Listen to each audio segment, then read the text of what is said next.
Hello friends, welcome back to the Paranormal M channel. Yesterday, I got a ton of spooky stories from you all. Thank you so much.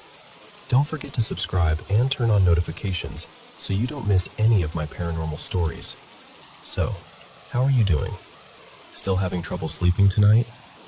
Let me help you relax and drift off more easily. Get into bed, switch on your nightlight, and let's begin. You know that feeling when a school building is empty after dark and every little sound suddenly matters? The hum of the lights, your footsteps, the way a hallway can look completely normal in the daytime, but at night it turns into something else, something that watches back. So, let me tell you a story that's been passed around for years in Japan, usually in whispers, usually with someone daring someone else to prove it isn't real. They don't call her Hanako-san in this version, at least not where I first heard it. Around here, people called her Mika. And if you went to school with the kind of friends who thought fear was a fun weekend activity, you probably heard about her too. They said she lived in the third stall of the school restroom. Not the first stall, too close to the door, too exposed. Not the last stall either, because that feels like you're asking for trouble on purpose. But the third stall is perfect. It sits right in that uncomfortable middle space where your brain starts inventing shadows and your curiosity gets just reckless enough. And the bathroom itself, think about it. It's one of the only places in a school where you're truly alone. No teachers watching, no friends laughing, just locked doors and echoing tile and pipes that groan like they're clearing their throat. Old folk beliefs say places like that, quiet, overlooked places, can turn into thin spots, like the world is a little less solid there. Anyway, the story goes like this. Back in the post-war decades, some people say the 1950s, some say earlier, students started talking about a voice that answered from a stall when no one was inside. Nobody could agree on what it said, but everyone agreed on the same detail. It was always the third stall. At first, it was just a rumor, my cousin heard it kind of thing. Then it became a dare. And like every dare, it turned into a ritual. Because rituals make people feel like they have control over what scares them. Here's how they said you did it. You walk into the restroom when it's quiet, after club activities, or during a rainy evening when the building feels hollow. You stand in front of the third stall. You knock. Not once, not twice, 3 times. Then you say, softly, like you don't want the walls to overhear, "Mika, are you in there?" Some people said you had to call her name 3 times too, like the number itself mattered. Like 3 wasn't just a number, but a key. And if she answered, that's where the story split. One kid swore you'd hear a faint yes through the door, so small you'd doubt yourself until your skin started crawling. Another said the reply wasn't words at all, just a sound, like someone dragging their fingernails gently over the inside of the stall.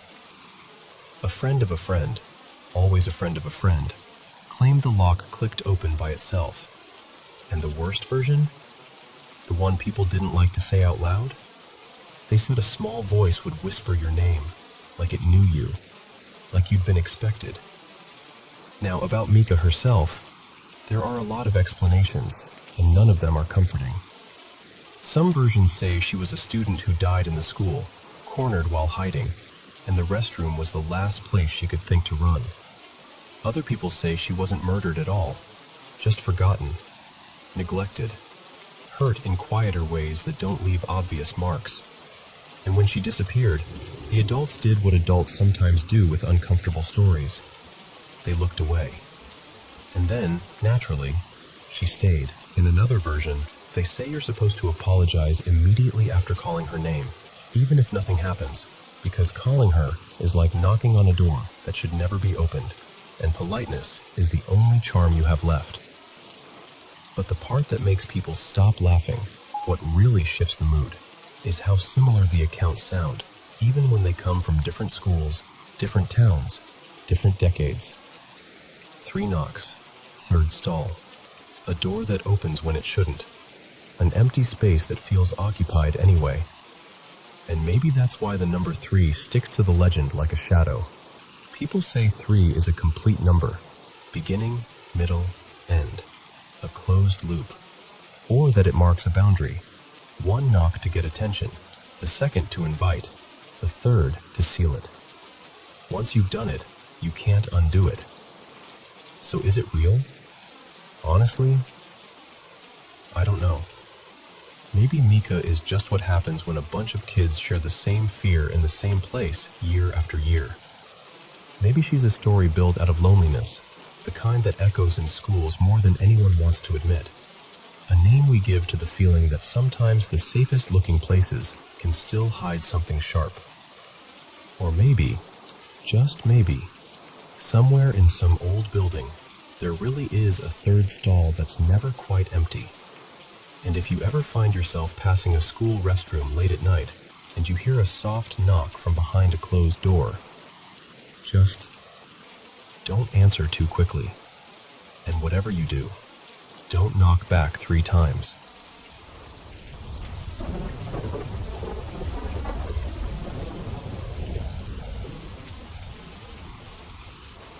So, this is a little story I got reminded of the other day while I had one of those long podcast binges.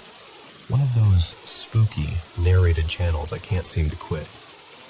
My dad passed away in 2018, late June, right at the edge of summer. I remember it so clearly because it was so close to the 4th of July, and everything around us was gearing up for fireworks while we were just trying to breathe through grief. The weekend after the funeral, my mom and I took his old navy blue minivan to the car wash.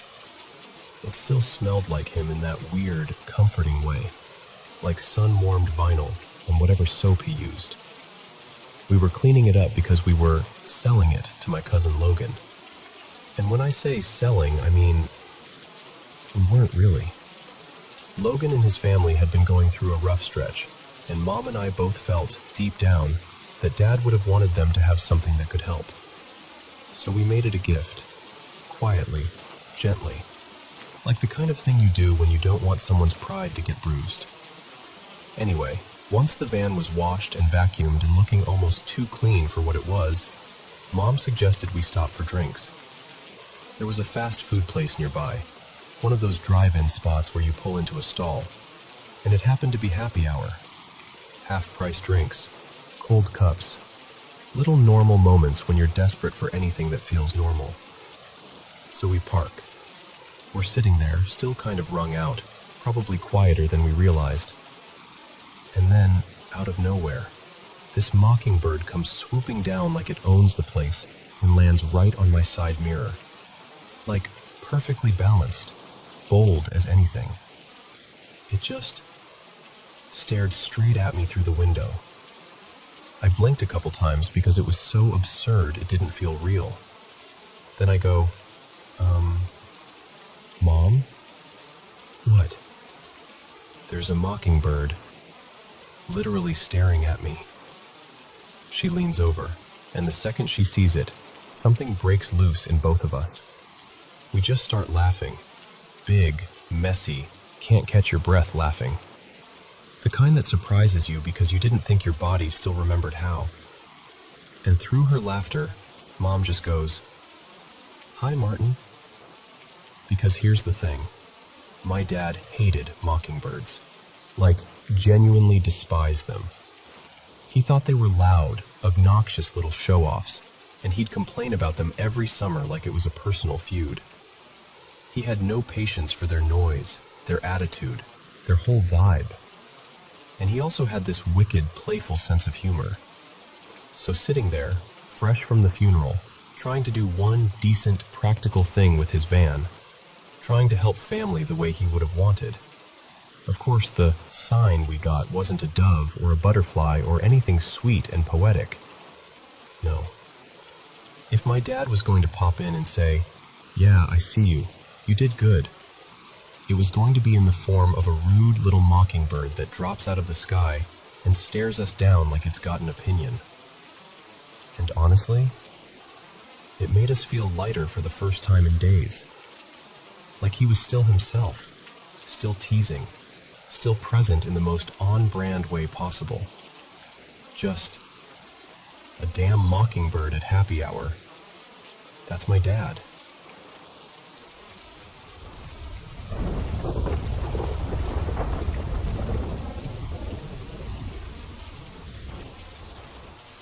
Hey, let me tell you about a place that still makes people lower their voice when they mention it.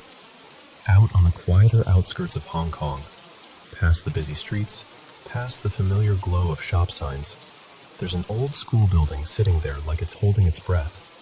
Locals don't really call it by its official name anymore. These days, most people just know it as Tak Yu School. The one wrapped in rumors, legends, and that uneasy feeling you get when a place has been empty for too long. And what's strange is, it didn't start out eerie at all.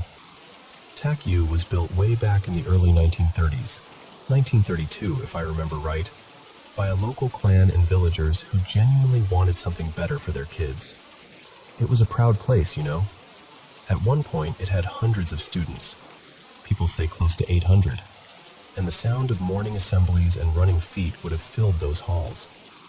But then, sometime in the late 1990s, things changed. Fewer families, fewer children enrolling.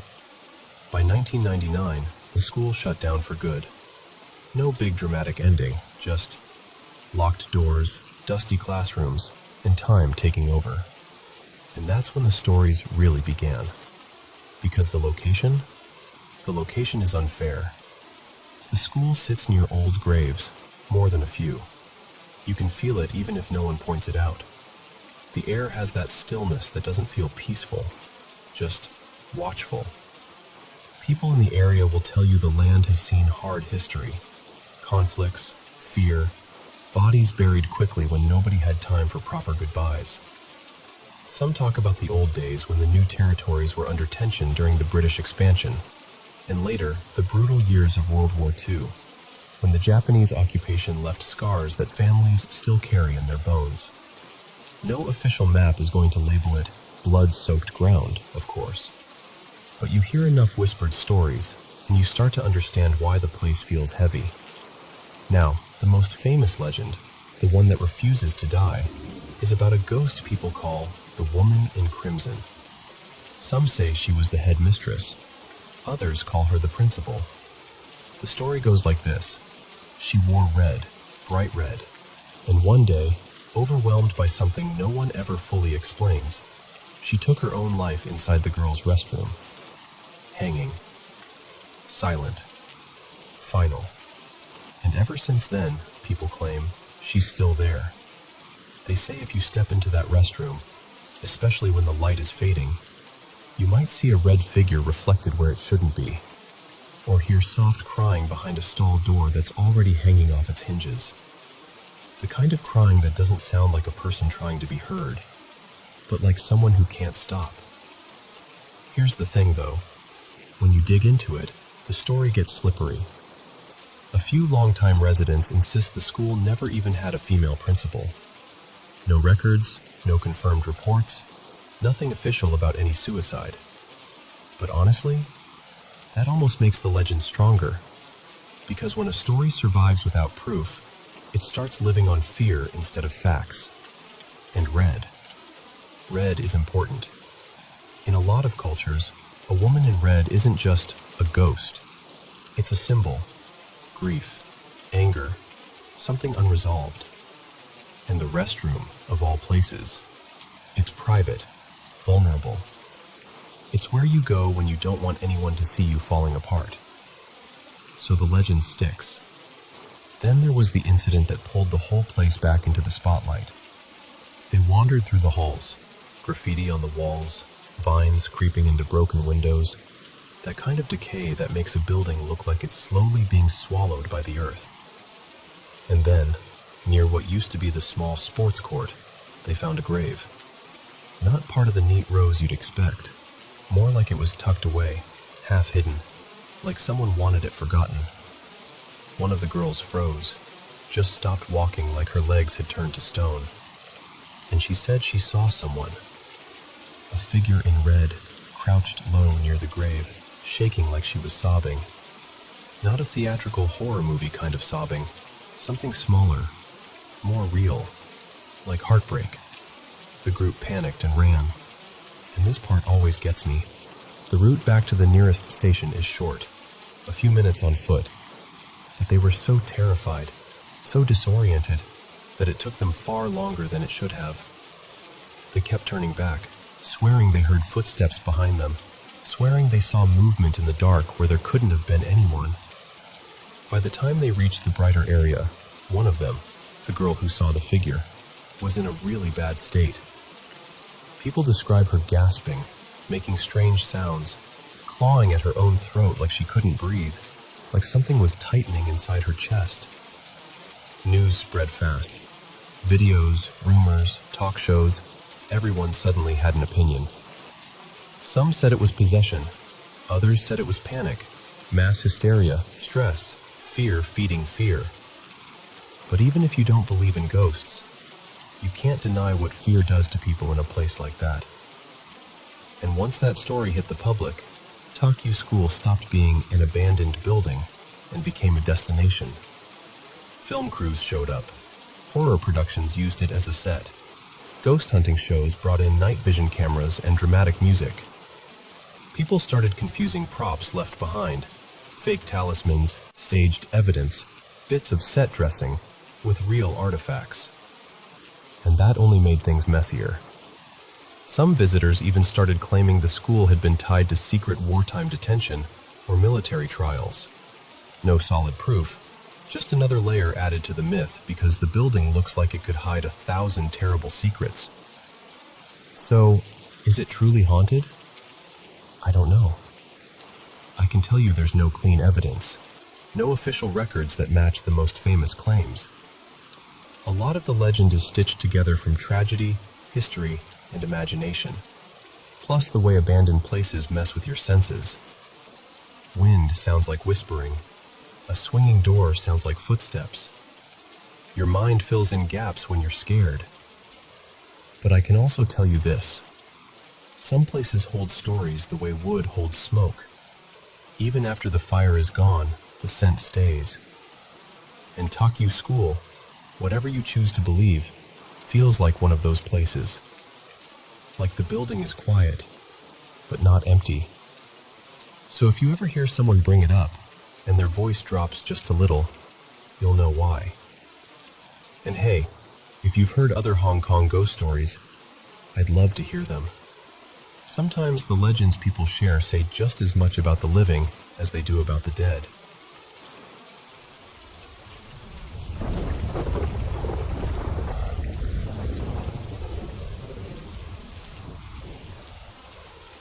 Okay, so let me tell you about this story that's been living in the back of my mind for years.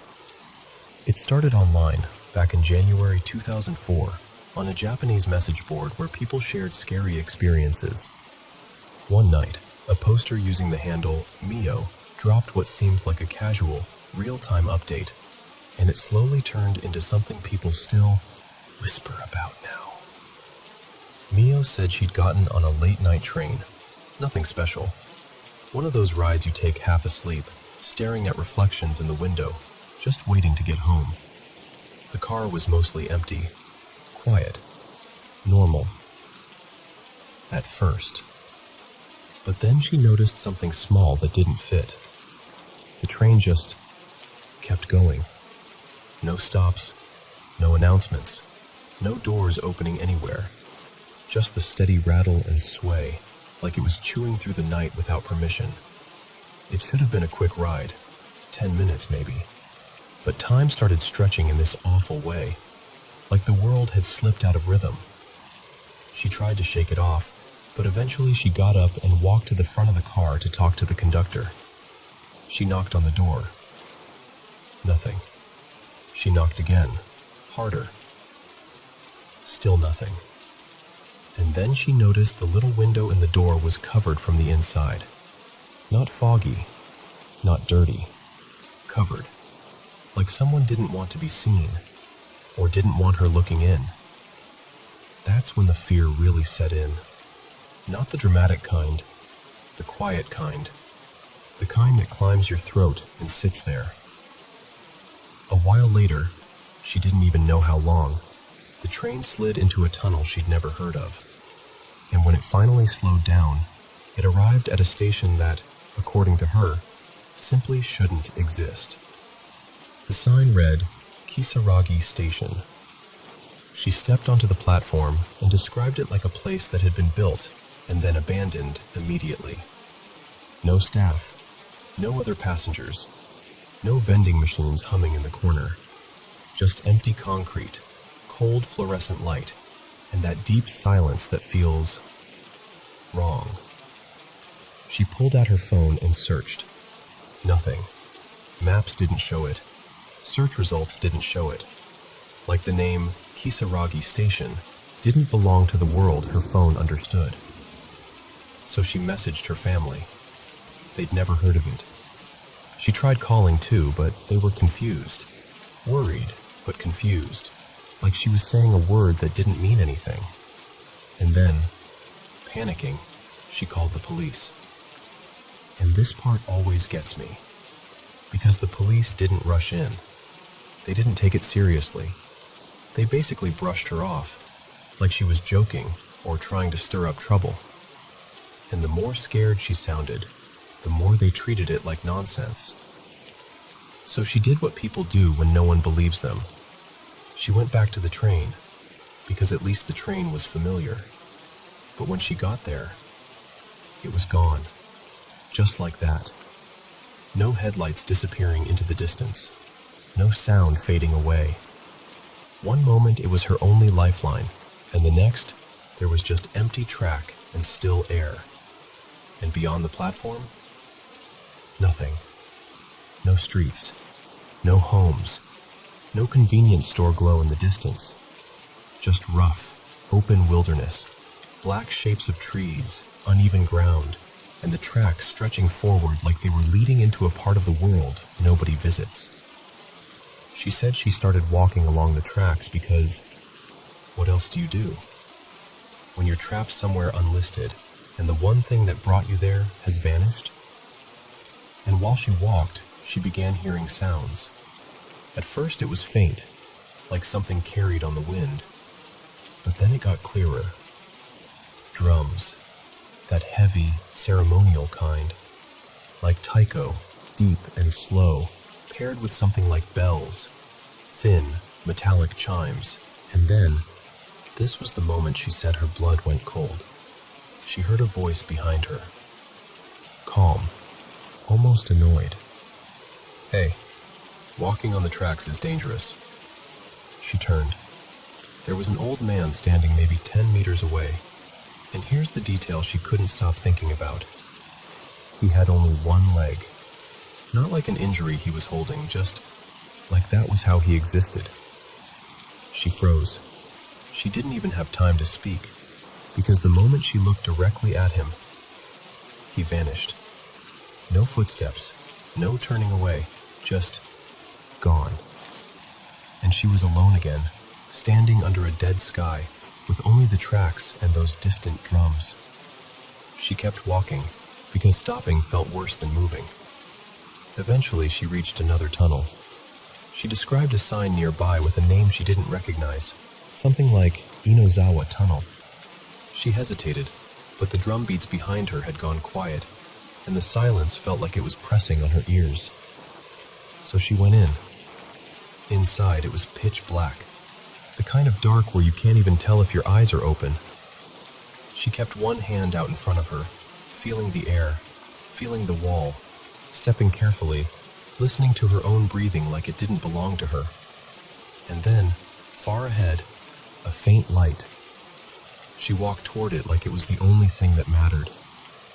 When she finally emerged, she saw a car pulled over nearby, and a man standing beside it. He called out, asking if she was okay, if she needed help, if she wanted a ride. And look, I know what you're thinking. Everyone thinks it. But imagine being out there, alone, phone dying, no landmarks, no people, no way back. So she accepted. At first, she felt relief. Real relief, like, okay, This is the part where the nightmare breaks. But as they drove, the road stayed empty. No streetlights, no other cars. And the man didn't talk much, just enough to seem normal, but not enough to feel safe. She asked where they were going, and he said casually, like it was a known destination. "We're heading to Hinaoka Station." And something about that name hit her like a warning bell, because she recognized it, not as a place near where she was supposed to be, but as a place on an entirely different line, a station that shouldn't connect to her route at all. She checked her phone again, battery nearly dead. She typed one last update online, something short and shaky, the kind of message you write with your hands trembling, that she didn't know where she was, that she didn't know if she'd make it home, that she was scared. And then, no more posts, no follow-up, just silence. Afterward, people on the internet dug into it like a mystery they could solve with enough determination. They compared train schedules, route times, station lists. They pointed out that Kisaragi Station wasn't on any official maps or timetables. They argued about inconsistencies, about whether the timing made sense, whether a train could even do what she described without triggering some record. Some people claimed the tunnel name didn't exist at all. Others pointed out that the station the driver mentioned, Hinaoka, Hine, whatever version you hear, did exist, but on another line, far from where she should have been. And that's where the legend dug its claws in. Because if she lied, then why did her details feel so specific? And if she didn't lie, then what happened to her? There's also this part people bring up, how the story fits into older Japanese folklore. The idea of wandering into a hidden place, a wrong turn that slides you into a world beside our own. A place where familiar rules don't apply. A place that lets you in and doesn't always let you leave. But of course, by then, it was too late. Because once a story like that exists, it doesn't really end. It just keeps riding the rails in people's minds. And I don't know what's worse, that it was a hoax crafted perfectly to burrow under your skin, or that somewhere out there, in the dark spaces between stations, there really is a platform with a name you can't find on any map, waiting for the next person who blinks at the wrong moment and looks up to realize their train hasn't stopped in a very, very long time.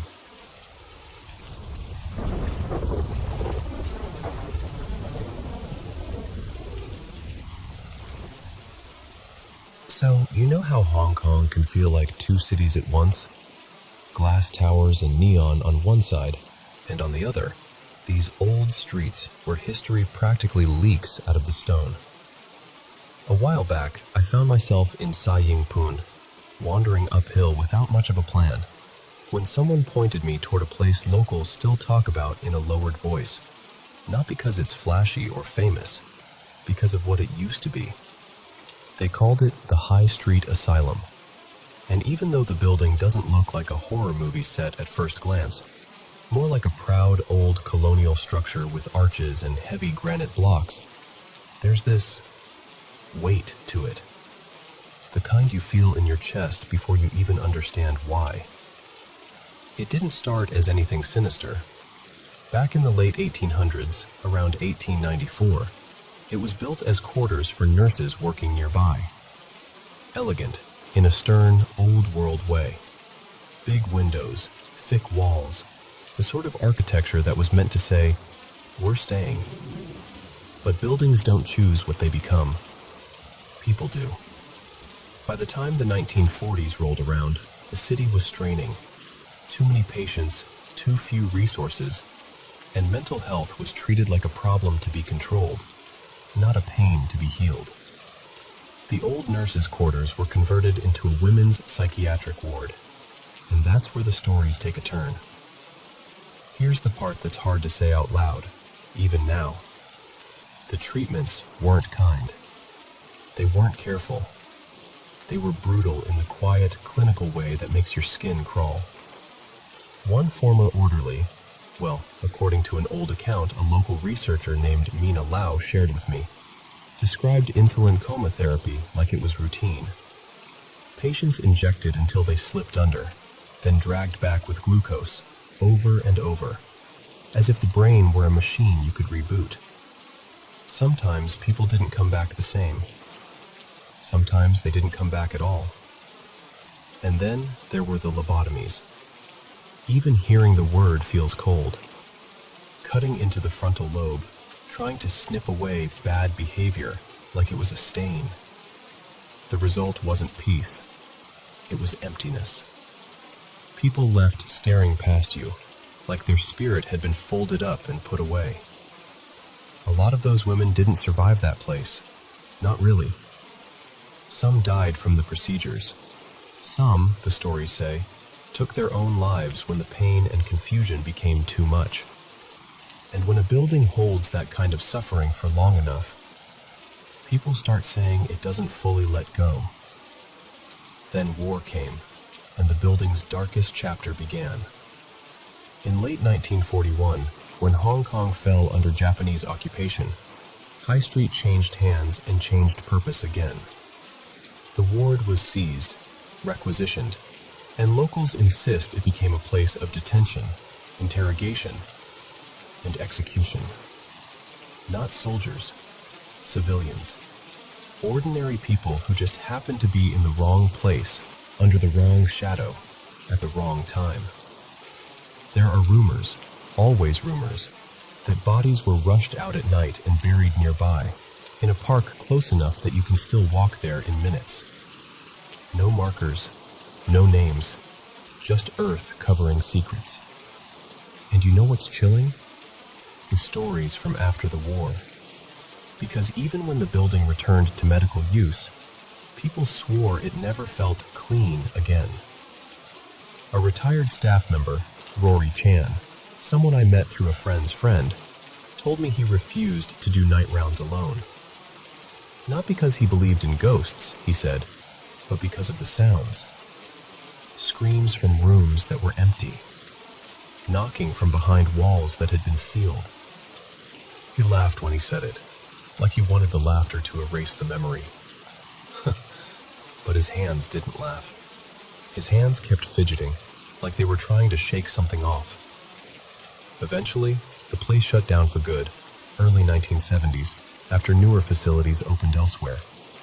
The building sat abandoned for years, boarded up, peeling, turning quiet in that way abandoned places do, like they're holding their breath. And that's when it became a magnet. Urban explorers, thrill seekers, amateur ghost hunters with cameras and shaky courage. People slipped in through gaps, climbed the stairwells, filmed the corridors, and came out pale, swearing they heard whispers right behind their ear when no one was there. One crew, filmmakers working on a local paranormal series, something like City Superstitions, reportedly had equipment fail repeatedly in the same section of the building. Batteries draining fast, audio cutting out. One actress got nauseous so suddenly she had to sit down on the floor, crying, insisting she felt like she was being watched from the corner of the room. And there's one detail that gets repeated a lot, always the same, always specific. A figure. Not a floating sheet, not a dramatic apparition, just a shadowy silhouette, standing still in a room, as if it's waiting. People claim it's been caught on video more than once, in angles where there shouldn't have been anyone at all. Now, look, I'm not here to tell you what to believe. I'm just telling you what gets said, what gets passed from one person to another in this city, like a secret you don't want to carry alone. Because today, the building isn't abandoned anymore. It's been renovated, repurposed, turned into something useful, something public. A community space. A historic site people can walk into in broad daylight. And still, some visitors say the atmosphere shifts the moment you step inside. Like the building remembers. Like the walls have heard too much and can't forget it, no matter how fresh the paint is or how bright the new lights are. So whenever I think about High Street, I keep coming back to the same question.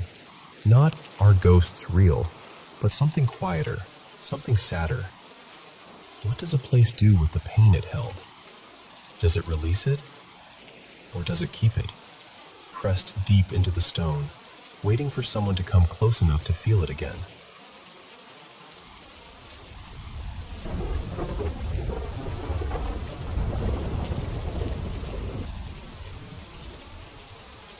So, I've never really known the cleanest way to talk about this without people immediately deciding what it has to be. But I'm going to tell you the way it felt from my side, just like I'd tell a friend sitting across from me at the kitchen table. A while back, I had something happen in my own house, something I actually photographed. I even sent a few of the pictures to my sister, Mariah, and my cousin, Eli, because I didn't want to be the only one holding it. And I'm not going to get graphic, but yeah, a couple of the images looked pretty gruesome in a way that made my stomach drop. Not like a horror movie thing, more like the shape of something that shouldn't be there, almost like a suggestion of a body, or an animal, or a face. The kind of gory that makes you look away and then look back, because you're trying to convince yourself you imagined it. The frustrating part is, if you've never tried to catch anything unusual in a photo, people assume it's easy. Like you glance at it and go, "Aha, ghost." That's not what it's like. It's honestly the opposite. It's painstaking. I'd load the image up in Photopea or GIMP, sometimes my old copy of an editor I'd used for years, and then I'd start doing this slow, careful process. Brighten the shadows, zoom way in, adjust contrast, add a glow effect, back it off, undo, redo, outline a shape, erase it, try again. And the whole time, I'm arguing with myself, because I don't want it to be paranormal just because it would make a good story. I'd look for every normal explanation first. Dust, compression artifacts, motion blur, lens flare, a smudge on the glass, something reflecting from a window, a weird angle. I'd literally sit there thinking, please be something boring. Please be camera nonsense. And sometimes, sure, the results could be off. Like, maybe I traced something that wasn't actually there. I'm not pretending I'm perfect. But every so often, I'd reach that point where I'd lean back and go quiet because I couldn't explain what I was looking at anymore. And this ties into something else I've held on to for years. A few years ago, I posted some photos online from a trip to the Crescent Park Hotel, one of those old, famous places people love to call haunted. The responses were brutal. People weren't curious, they weren't careful, they were just mean. Like I'd personally offended them by asking a question. I got mocked, I got called dramatic, I got the whole seek help routine. And I learned fast that the internet isn't interested in nuance. It's interested in dunking on you. But the pictures that stayed with me weren't even the ones I posted. It was this short, frame-by-frame sequence I shot late at night in the basement. Not a video, more like a rapid series, almost accidental, like my finger kept tapping the shutter when I was trying to steady myself. And I'll tell you something. Those are the images I keep going back to when I'm alone, because they still make my skin prickle. When I finally sat down to analyze them, really analyze them, frame by frame, slow and methodical, I realized I might have caught something reacting to me being there. And I know how that sounds. I do. I'm hearing the comments in my head as I'm saying it, but I'm going to describe what I observed in the sequence, not what I want it to be. In one frame, there's this metallic pipe running through the shot, kind of dull and industrial, like everything in basements always is. And above it, in the darkness, there's a shape that begins to form.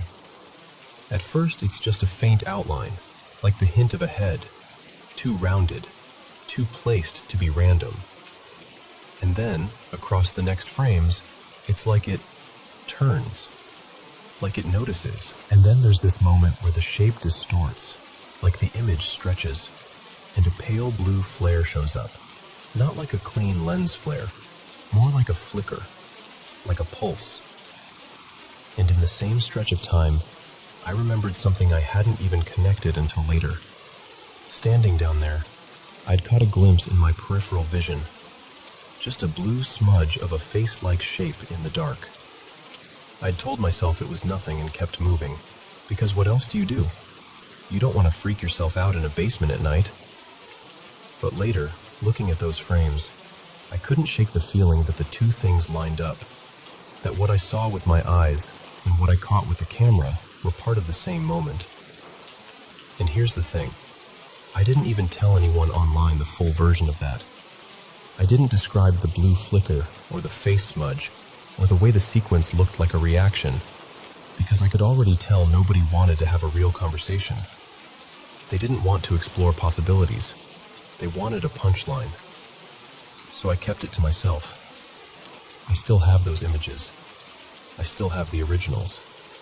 I even have an old clip I shared once, but I've gotten careful about posting anything now. People will accuse you of trying to promote something even when you're not. And honestly, I'm hesitant for a simpler reason too, because I know how hard it can be for someone else to see what you see. It's not always obvious. Sometimes you're asking someone to understand a feeling and a pattern over time, not a single crystal clear figure waving at the camera. But I'll tell you why I'm bringing it up now. Because today, out of nowhere, I found myself thinking about that basement sequence again, the one I took years ago, and I realized how lonely it can feel to hold something like that, to genuinely believe you witnessed something unordinary, to do everything you can to rule out reflections and artifacts, and still land on, no, this was real for me. And it made me wonder, have you ever had something like that? A photo you never posted, a clip you never shared, a moment you kept tucked away because the first time you tried to talk about it, someone laughed or called you crazy or made you feel small. I'm not asking you to prove anything. I'm asking because I think there's this quiet category of experiences people carry alone. Not because they're lying, but because they got punished for being honest. And I guess I'm saying, if you have something like that, I'd understand. I really would.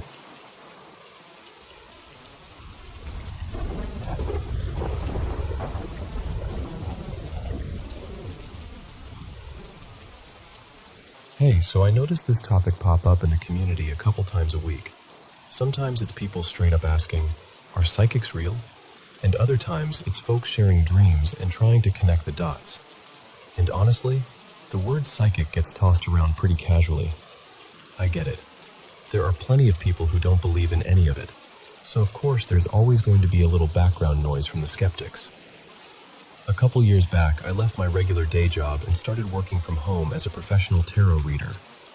Part of it was practical. My mom's health took a turn, and I needed to be around more. But part of it was also this feeling that I'd been circling the work for so long that I couldn't pretend it was just a hobby anymore. I'd been studying tarot for, over a decade at that point. Reading for friends, family, friends of friends.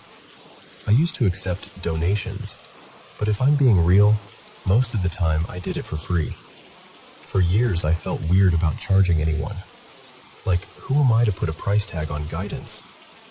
But the more I grew into it, the more I realized something. People don't just misunderstand whether this stuff is real, they misunderstand what it is, even the people who believe. Skeptics think it's all performance. Believers sometimes expect, superhero powers. Like you're supposed to be omniscient, like you can snap your fingers and know everything about their future down to the date and the time. And I really need to stress this part. It doesn't work like that. Not even close. There are different types of psychic ability, if you want to call it that. Some people are clairvoyant, getting visuals. Some are clairaudient, hearing impressions. Some are mediums and specifically connect with people who've passed.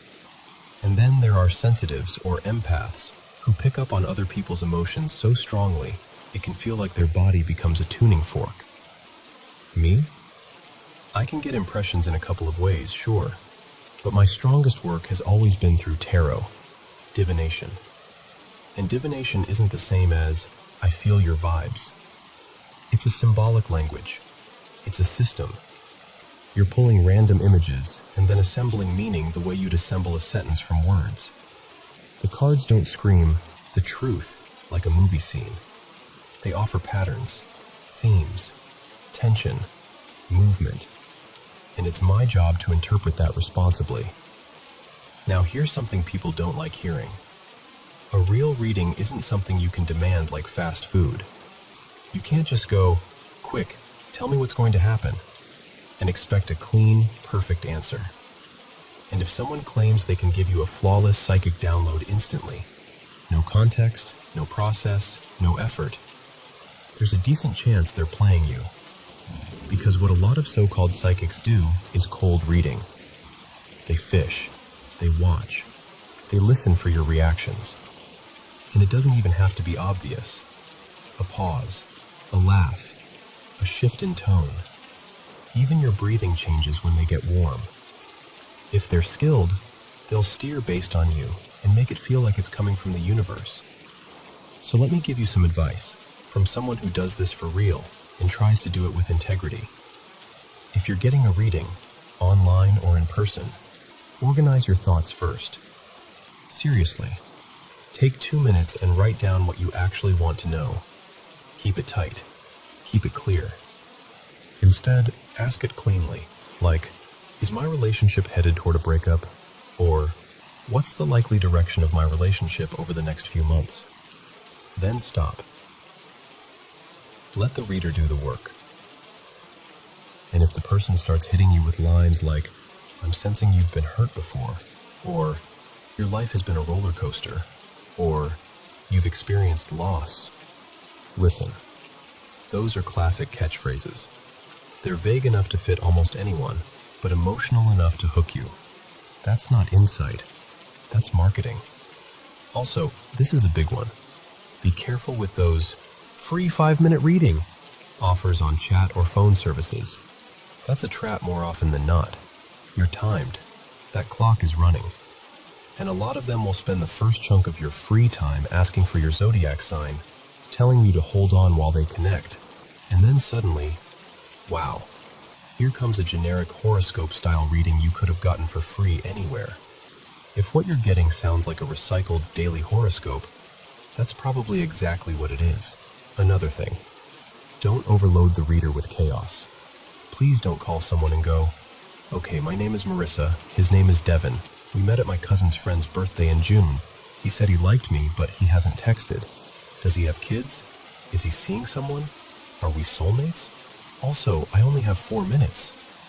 Like, no, don't do that to yourself. It's too much information, and it's too little time. Even a genuinely gifted reader can't do anything meaningful with that setup. You'll walk away disappointed, and the whole experience will feel like a scam even if the person wasn't trying to scam you. Yes, there are good readers out there. They're just not always easy to find. Some people truly are intuitive and want to help.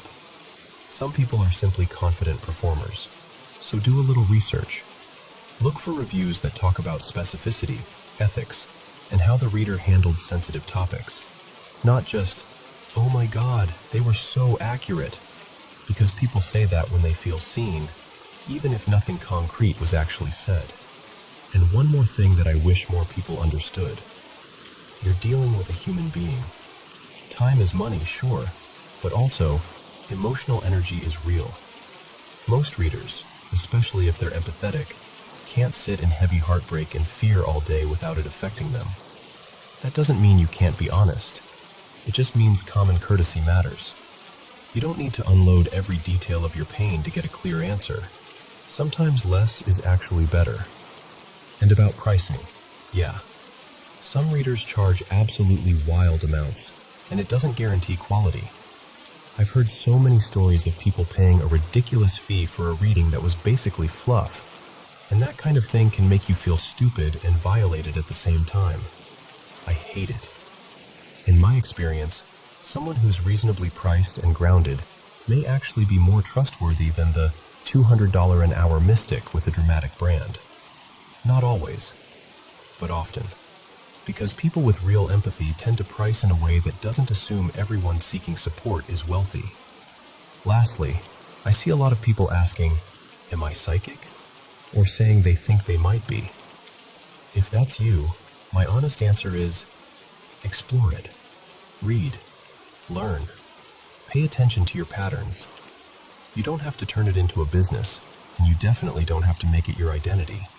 But understanding your own sensitivity, whether you call it intuition, empathy, or something spiritual, can help you move through the world with more clarity.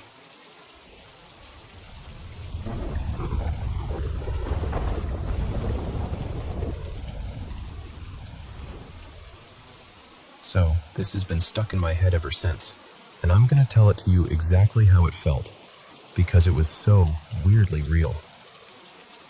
Yesterday morning, I get yanked out of sleep by my phone ringing. I glanced at it half awake, and I didn't even bother answering. For the past couple of weeks, I've been getting these early morning spam calls from some random number. When I've picked up before, it's just dead silence. Creepy, annoying, whatever. So I let it ring.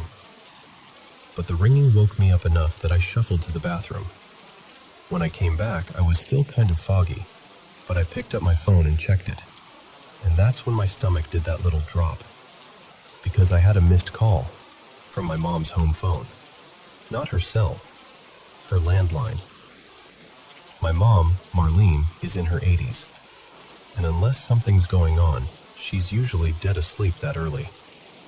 My older sister Tessa lives with her too, so if there was an emergency, I'd expect Tessa to be calling and texting, and my phone would be lighting up like a Christmas tree. But it wasn't. It was just one missed call from the landline, and that detail alone made it feel off. So obviously I called back right away. And Marlene answers in this sleepy, confused voice like, "Honey, are you okay?" Like I'm the one who called her. And I'm like, "Yeah, I'm fine. Are you okay? My phone rang and it said you called me." And she goes, "No, I was asleep. Tessa's asleep too." And I remember just sitting there on the edge of my bed, staring at my phone, trying to make my brain line it all up. Because if it had been her cell phone, I would have shrugged it off. You know, accidentally hit a button, rolled onto it, something like that. But this is her landline. She has this old cordless handset with big physical buttons. No speed dial shortcuts. No recent calls screen she'd accidentally tap. Just a plain old phone. So I tell her I'm sorry for waking her up. Tell her to go back to sleep, and we hang up. And the rest of the morning, I'm just unsettled. Not panicking, just weirdly unsettled. Later on, I'm texting Tessa and I'm like, "You are not going to believe this. Your landline called me earlier." I wanted to send her a screenshot of my missed call log, just to prove I wasn't imagining it. So I open my call history, and it's not there. Nothing. No missed call from the landline, like it never happened. And I'm standing there scrolling and scrolling, feeling my face get hot, because now I'm questioning everything. Like, did my phone even ring? Did I really walk to the bathroom? Did I actually see that missed call? Did I just dream the whole thing? But here's the part that messes with me. I did call my mom. I talked to her. That conversation happened. I remember her voice. I remember the exact way she said my name, like she was worried I'd gotten bad news or something. So then my brain starts trying to solve it like a puzzle. And the only explanation I can land on is this. Maybe I was dreaming so realistically that I carried the dream through waking up, through walking to the bathroom, through checking my phone, right up until the moment I called her. Like, could I have been sleepwalking but not sleepwalking? Or stuck in one of those half-awake, hyper-real states where you're sure you're conscious, but you're not? I don't know. And ever since, it's been sitting in the back of my mind like a pebble in a shoe, because if it was a dream, it was the most convincing, perfectly ordinary, real dream I've ever had. And if it wasn't, then what on earth did I actually see?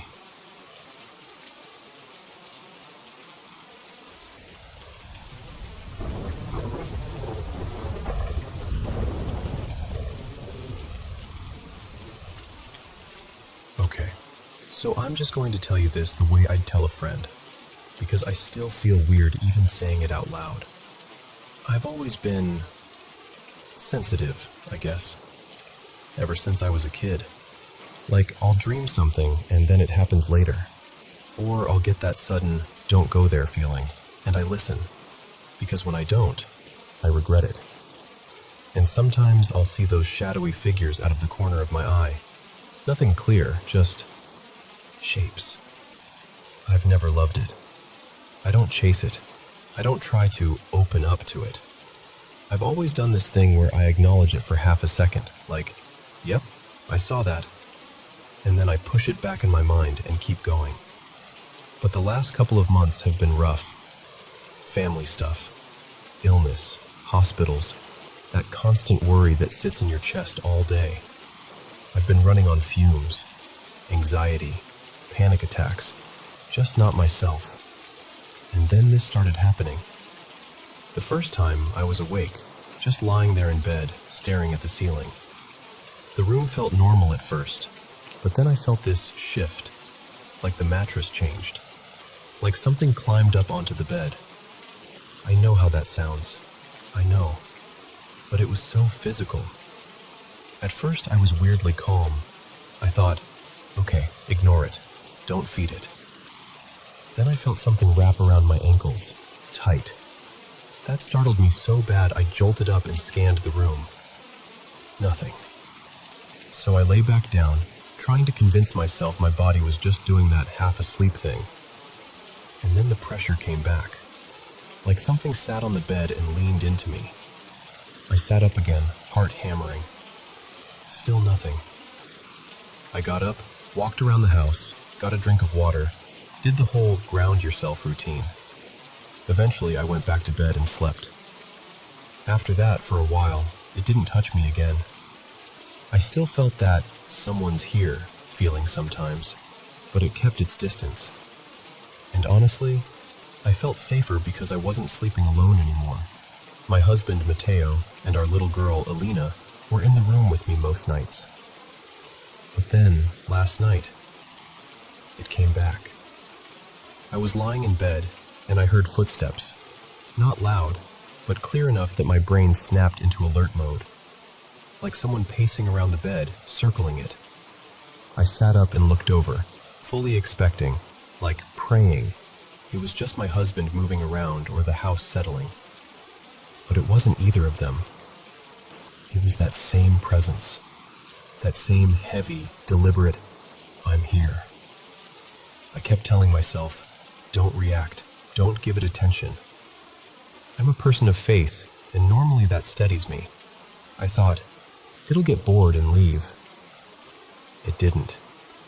I felt it climb onto the bed, and then the whole mattress shuddered, like it was testing whether I'd break. Then it grabbed my feet again, really hard, and tried to tug them. I decided to play asleep.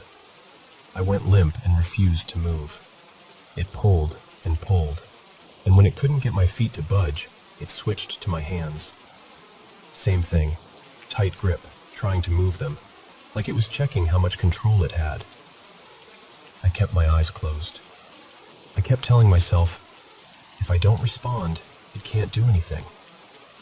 And then it climbed onto me. That pressure right on my chest, like someone sitting there. And suddenly, I felt this sharp pain near my heart. Not like a dull ache, sharp, immediate, like someone pressed a needle straight in. And right after that, this stabbing pain hit my head. I remember thinking very clearly, why are you doing this? Like I was talking to it in my head without meaning to. I was terrified. Frozen terrified. And then, this is the part that makes my stomach twist. He showed me his face. Not a shadow anymore. I think I was in shock because I didn't fight right away. I just stared. like my body didn't know what to do with what it was seeing. And then it felt like he tried to push me out of myself. Not like being pulled upward, more like this inward pressure, like something was forcing its way into my body while my own spirit was being shoved aside. For a split second, I had this horrible impression, like I was seeing a flash of his life, like he was trying to pour himself into me and make room by pushing me out. That was the moment something in me snapped awake. I thought, no, absolutely not. And I fought. I don't even know how else to say it. I fought like my life depended on it. I pushed back. I jerked. I forced myself to move, and whatever it was, it broke. The pressure lifted like someone stepped off me. I grabbed my phone with shaking hands and called Mateo. I was crying so hard I could barely speak. I was shaking, hyperventilating, right on the edge of a full panic attack, and he just kept talking to me calmly until I could breathe again. I wrote everything down because I was scared I'd start doubting myself in the morning and tell myself it was just a dream. I didn't want to go back to sleep. I didn't even want to be near the bed. At some point, I started searching, just trying to find anyone who'd felt something similar, because I needed to not feel alone in it. I found stories that sounded kind of close, but none of them matched exactly. And then, when morning came and I finally drifted off for a little while, I felt it again. Hands on my feet. That time, I didn't freeze. I kicked hard, sat up, and I said it out loud, steady as I could. "You are not welcome here. Leave me alone in God's name." And after that, it stopped. But here's the thing. Today I feel wrecked, like I ran a marathon while sick. I've been crying on and off. My head is pounding. I'm dizzy and nauseous, and my chest and back hurt so much it's hard to take a deep breath without feeling it. I'm exhausted in this really unnatural way, like my body is heavy and my energy is drained right down to the bottom. And I keep thinking, it felt like it took something from me. I know fear feeds things, whatever they are. I know that. I keep reminding myself I can't live in fear. But I'm not going to lie to you. That was one of the scariest nights of my life. And I just needed to say it somewhere, to someone, because holding it inside makes it feel even bigger.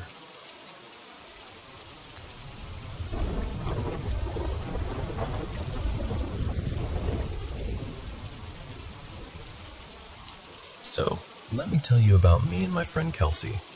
We've been tight since high school. Back then, one of my favorite things in the world was going over to her place because her family had this old stretch of farmland, and we'd tear around on her four-wheeler like we owned the whole county.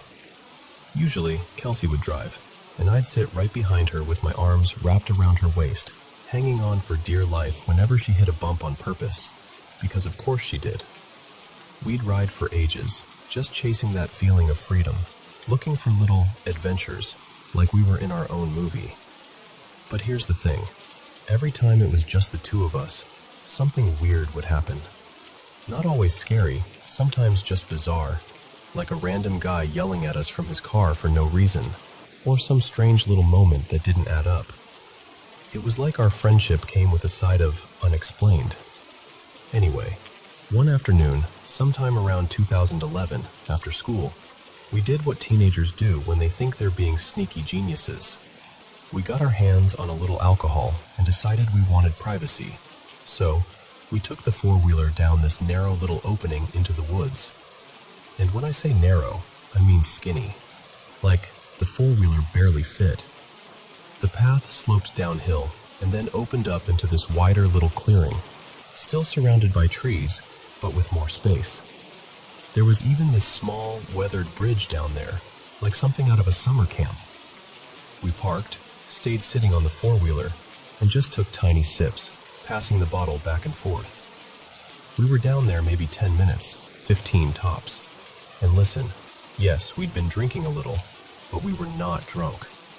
We were young and cautious in that nervous, guilty way where you're like, okay, we can't go back smelling like a whole bar. When we finished, We turned the four-wheeler around and started heading back up that same narrow trail toward the road. The trail was steep enough that you had to lean forward a little, and the whole time I'm thinking about how we need to act normal the second we pop out. And then, right as we reach the top, right where the woods open back up to the roadside, this man appears. And I'm telling you, it felt like he came out of thin air. One second it's just the road, the trees, and us. The next second he's just there, standing near the entrance like he'd been waiting. He goes, in this almost too cheerful voice, "Oh, hello." And my stomach dropped, because he wasn't on a bike. There wasn't a car pulled over, no footsteps behind us, no sound of someone coming down the road, just a man on foot, right at the mouth of that trail. Across the road was this big open field, and the nearest houses were far enough down that you couldn't even see them clearly from there. Most of the neighbors were people Kelsey's family knew, relatives, family friends, people she could recognize. But this guy? Neither of us knew him. From what we both remember, he wasn't elderly, more like mid-40s maybe. He had on a plaid shirt, and he looked kind of worn down, like dusty, scruffy. His clothes didn't look clean, and his whole vibe was off. But the detail we both remember the most, like we can describe it without even trying, was his glasses. Big, thick, old-fashioned glasses. The kind that look like they belong in the 1970s, like something a middle school science teacher would wear in an old yearbook photo. We didn't stop. We didn't ask him anything. We didn't even really think. And the whole ride back, neither of us could shake the feeling of, what was that? Where did he come from? Because it wasn't just, oh, a guy on a country road. It was the timing, the isolation, the way he was positioned like he was about to head down the path we had just been sitting in. Like, if we'd stayed another minute, would we have run into him down there instead? Years passed, but that story never really left us. It would come up every now and then, usually when we were together and talking about all the weird stuff that always seemed to happen when it was just the two of us. Then, a couple years ago, Kelsey brought it up to her dad, just casually like, "Hey, do you remember that trail opening by the field? We had something creepy happen there." And her dad got quiet. Then he goes, "You know, years ago there was a man who lived around there. He was troubled, obsessed with fire. Apparently, according to her dad, this guy had been a pyromaniac. He'd burned down his own house, then his barn. And at some point, people in the area, like community groups, maybe scouts or volunteers, helped put together this concrete structure for him to stay in, because they were basically trying to keep him from burning down anything else." And then her dad said the part that made both of us go cold. He said that man set himself on fire in the field across the road, the same field right beside that trail opening. And he described him as always being dirty, kind of scruffy, and said the man had died back in the late 1970s. When Kelsey told me, I swear it felt like my whole body lit up with goosebumps, because all I could think was, that's exactly what he looked like. And the field, right across the street. The timing of him being there like that. The weird, old-fashioned glasses. The fact that we both remembered the same details without ever comparing notes. To this day, we still talk about it sometimes, usually in that half-laughing, half-nope way. Like, was it a ghost? Was it just some random guy who happened to wander out at the exact worst moment? Or was it something darker?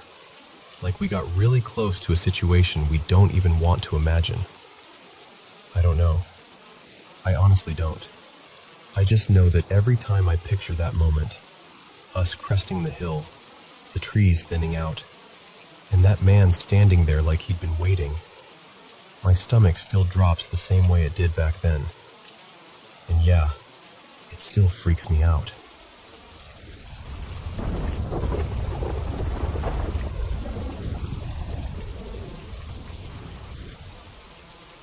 So, I've always felt like I have this built-in sensitivity to things that don't fully belong to our everyday world. And I don't mean that in a look-at-me way. It's more like when you stay open to the unknown, sometimes the unknown notices, and it shows up. I've had strange experiences before this one, little pockets of weirdness in different places, but the night I'm about to tell you about, that one genuinely rattled me. Like, I still get that tight feeling in my chest when I replay it. And before I start, I'm going to blur a couple specifics, not because I'm trying to be dramatic, but because it's tied to work, and I don't want people going detective mode and bothering anyone connected to the building. I'm still trying to keep my relationship solid, you know? Okay.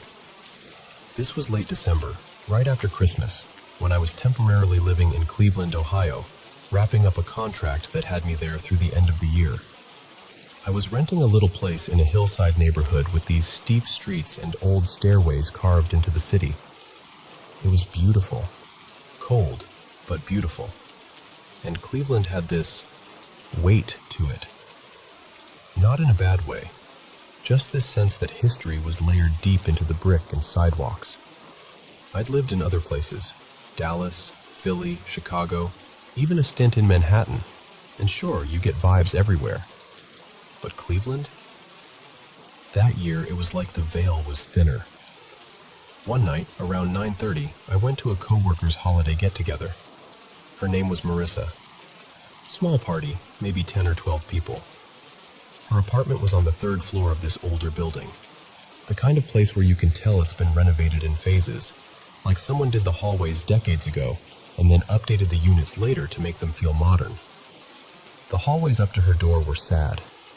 Dingy carpet, worn stairs, doors that had been replaced with cheap faux wood panels. But here and there, you'd still see these little hints of the original building.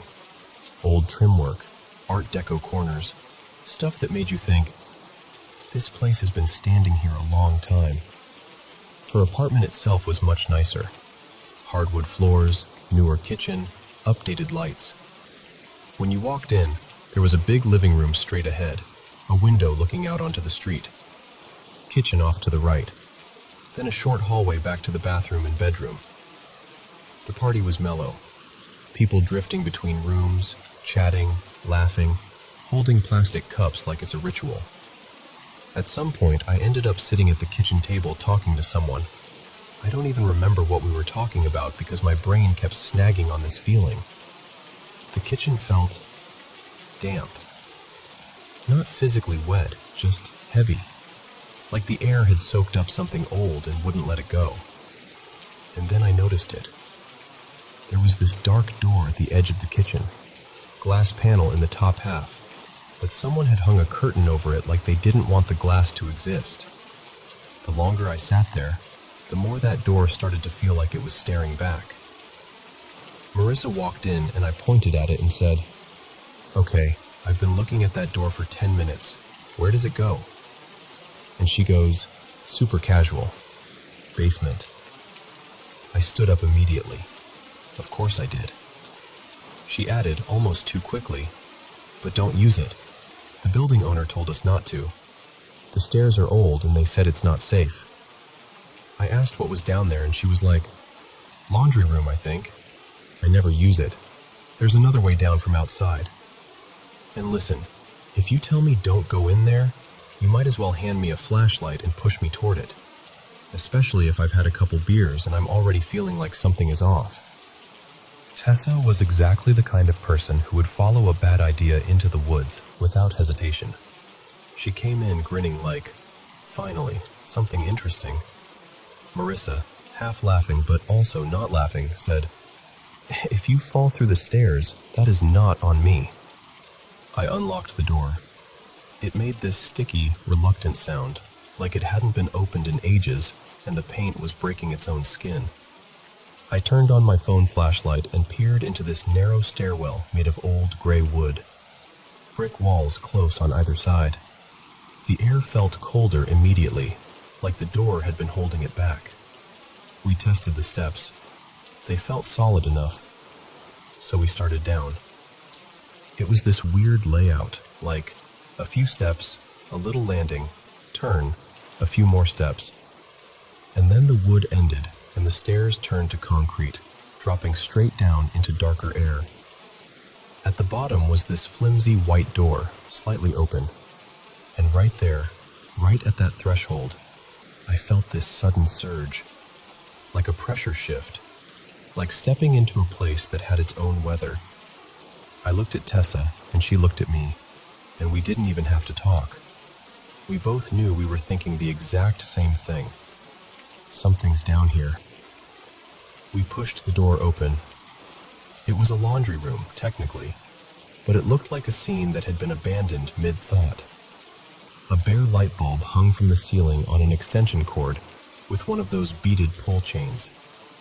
Washer and dryer on the right. Tiny slit windows near the ceiling that looked out toward the street. And in the middle of the room, under that dangling bulb, there was a small table and chair sitting on this torn, dirty, indoor-outdoor rug. On the table, a dusty notepad and a chewed-up pencil. Of course, we walked straight to it. I picked up the notepad and brought it closer to the light, and on the page, faint, like it had been written a long time ago, was one sentence. "Don't look behind you." All lowercase.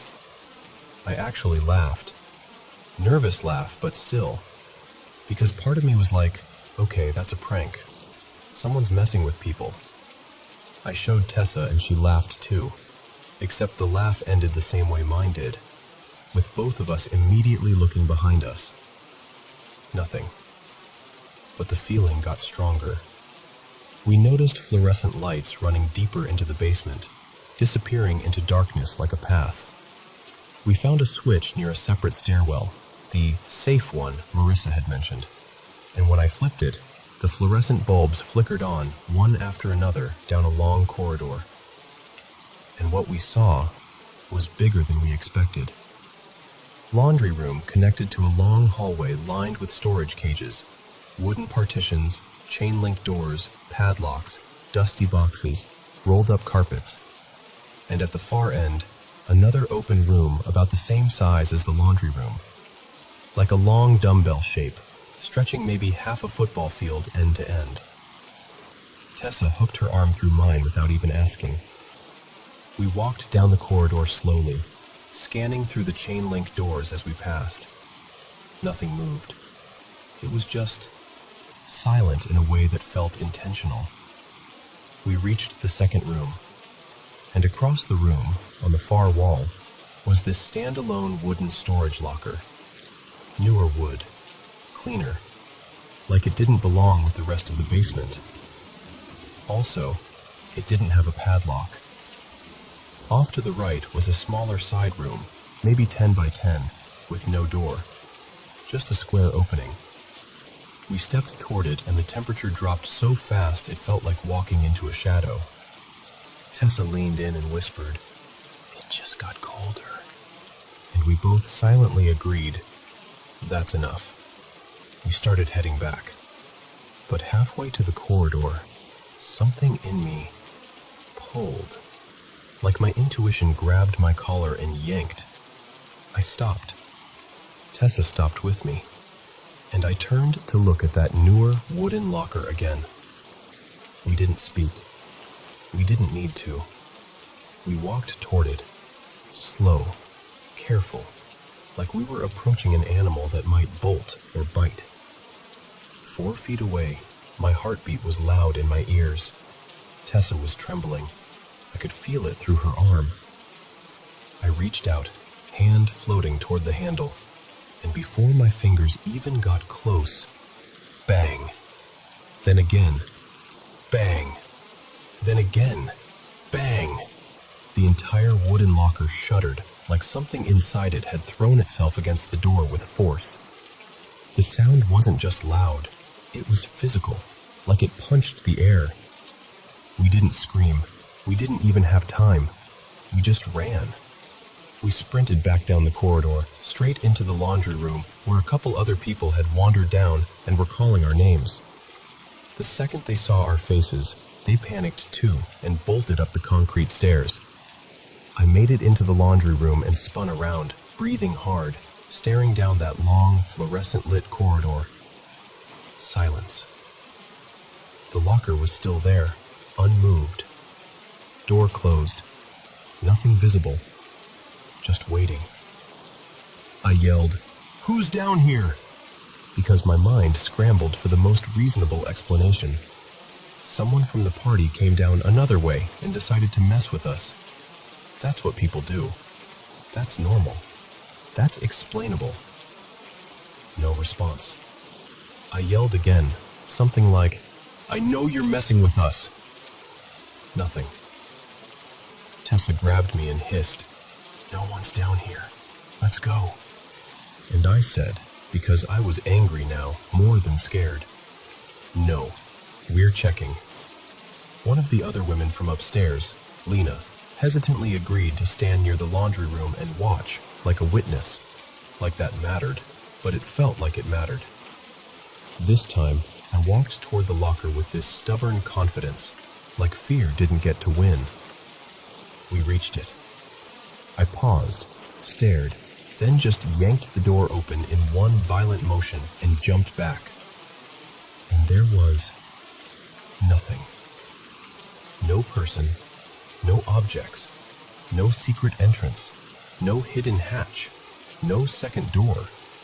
Nothing but the concrete wall it backed up against. The inside was completely empty. The only thing on the floor was a small metal drain, like the kind you'd see in a utility room, with a perforated plate over it. I stared, trying to force reality to make sense. Tessa stared too. We both went pale, like our bodies decided before our brains did. This is wrong. From down the corridor, Lena shouted, "Well, what is it?"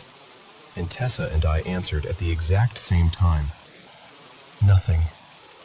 We backed away slowly, not turning our backs until we hit the corridor, then made it up the stairs with that awful feeling of being followed. Except we never heard footsteps. Later, long after, when I couldn't stop replaying it, I texted Tessa like I've done a few times over the years, basically asking, "Please tell me I didn't imagine that. Please tell me you remember it the same way." And she always says some version of, "I remember it exactly, and it wasn't me, and no one was in there." And yeah, that's the night I learned that sometimes the thing that answers your curiosity isn't a person.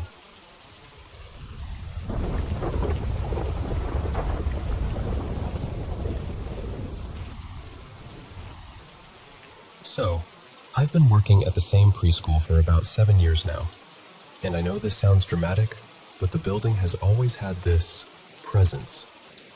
It's an old 2-story place, creaky in that way older buildings are, and even though I've dug around online and asked locals, I still don't really know what it used to be. I do know it's been a preschool for at least a couple decades. Before that, apparently, it was some kind of family-run business that got sold off, and the current owners renovated, added onto it, made it safer, brighter, all of that. Downstairs, we've got 3 nursery rooms for the under 3s, plus the office and staff areas. Upstairs, there are 2 preschool rooms for the 3 to 5s, and then there's the attic. The attic has basically been off-limits forever. Not officially haunted house off-limits, just ignored. There's a hatch up in one of the children's bathrooms, and in all the years I've been there, I'd never once seen it open. I honestly thought it was sealed shut. We've always joked the place is haunted because, well, we work with little kids. They say bizarre things sometimes. They point at corners. They wave at someone. They'll casually drop a sentence that makes your skin go cold, and then ask for a snack like nothing happened. So, yeah, running joke. But the past few weeks, it stopped feeling like a joke. It started after this big storm, really wild winds, the kind that rattle the windows and make the whole building groan. The next day, I noticed the attic hatch cover isn't sitting right. The board that normally covers the opening had slipped halfway down, like it had been nudged from above and then just dropped. And I'm thinking, okay, hazard. It's in the kids' bathroom. Someone could pull it down on themselves, or a child could try to climb. So I tell our manager, His name's Gareth, and he comes to take a look. We're both a little unsettled, but we blame the storm. Wind pressure, old building, maybe it shook loose. Gareth climbs up, pushes it back into place, and that's that. Except it wasn't. The next morning, I'm the first one in. The building is quiet, lights still warming up. That early morning stillness where you can hear your own footsteps. I walk into the bathroom and my stomach just drops. The hatch is open again. Not halfway slid, not crooked. Open. Like someone had pushed it up and left it that way. At first, I'm annoyed, honestly. I'm thinking Gareth just didn't close it properly. But when my coworker arrives, Mara, I mention it and she immediately goes, "No, he definitely closed it." That's the moment it shifts from weird to nope.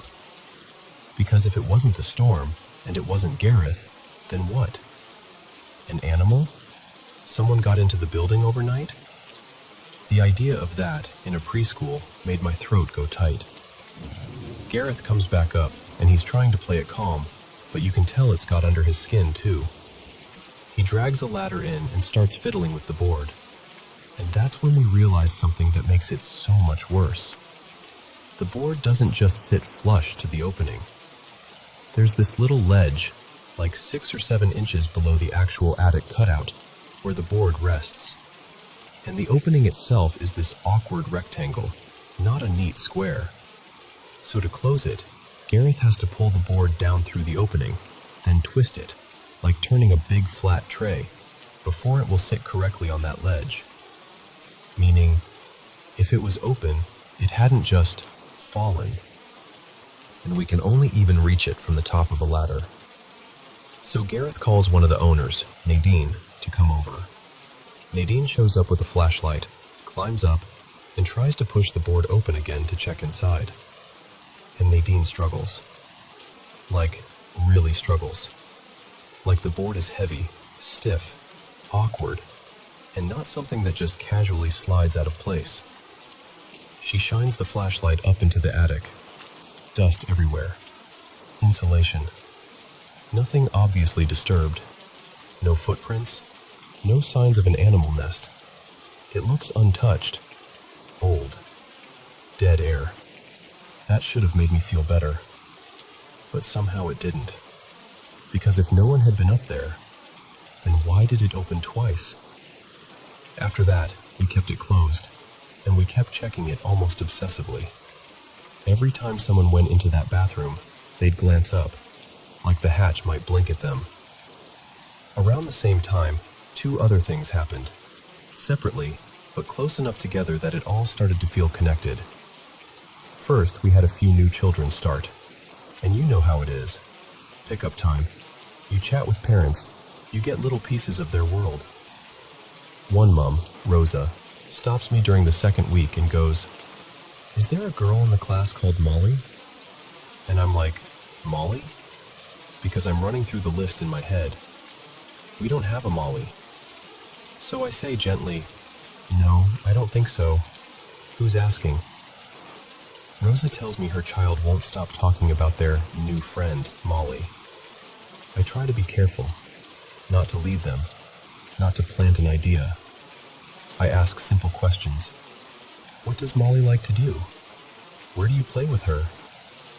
And the child, so matter-of-fact, like they're telling me what they had for breakfast, goes, "She plays in the toilet. She wears a black dress." Then they add, "She likes dinosaurs." And here's the thing. We don't have dinosaur toys in that room. None. We've got blocks, dolls, cars, art supplies, sensory bins. No dinosaurs. So I'm standing there smiling politely, while every single hair on my arms is trying to stand up. Imaginary friend? Sure. Kids do that. But then someone, Mara, I think, mentions the old name of the preschool. Like years ago before the current owners. It used to be called Molly Meadow. Not the exact same spelling, but close enough that I felt my stomach do that weird, slow turn again. And then there was the photo. In the classroom next to mine, a teacher, Jules, realizes the cover photo from a child's art folder is missing. Just gone. It's one of those laminated photos they keep on the front so the kids can easily find their own work. They search everywhere. They check the bins, the shelves, the craft area. They even go through the trash, like fully emptying it out, because it's so random and so specific. Jules swears it was there earlier. Then it wasn't. That evening, the closing teacher, Sean, checks again before locking up. Still missing. The next morning, the photo is sitting neatly on the shelf, right in front of the child's folder, like someone placed it there on purpose. And I wouldn't even have believed it was strange if I hadn't heard Sean, later that morning, ask the opening teacher, "Where did you find it?" And the opening teacher just goes, "I didn't. It was just there." Half an hour after they arrived. Like it appeared overnight. Like the hatch. And I know how all of this sounds. I do. I'm a practical person. I work in childcare. I'm used to chaos and coincidences and weird timing and children saying unnerving things. The strange part is, I've never felt threatened there. Not once. The building can feel alive, even empty, like it's listening, but not malicious. More like crowded. Like something is simply present, not angry. So that's where I'm at. A hatch that opens itself twice, despite being awkward and heavy. A child describing a friend with a name tied to the building's past, playing specifically in the bathroom. A missing photo that vanishes and returns neatly placed, with no one taking credit. And a preschool that suddenly doesn't feel like it's just full of children, but full of something else too. I'm not saying it's paranormal, but I am saying I don't have a neat explanation, and I would really love one.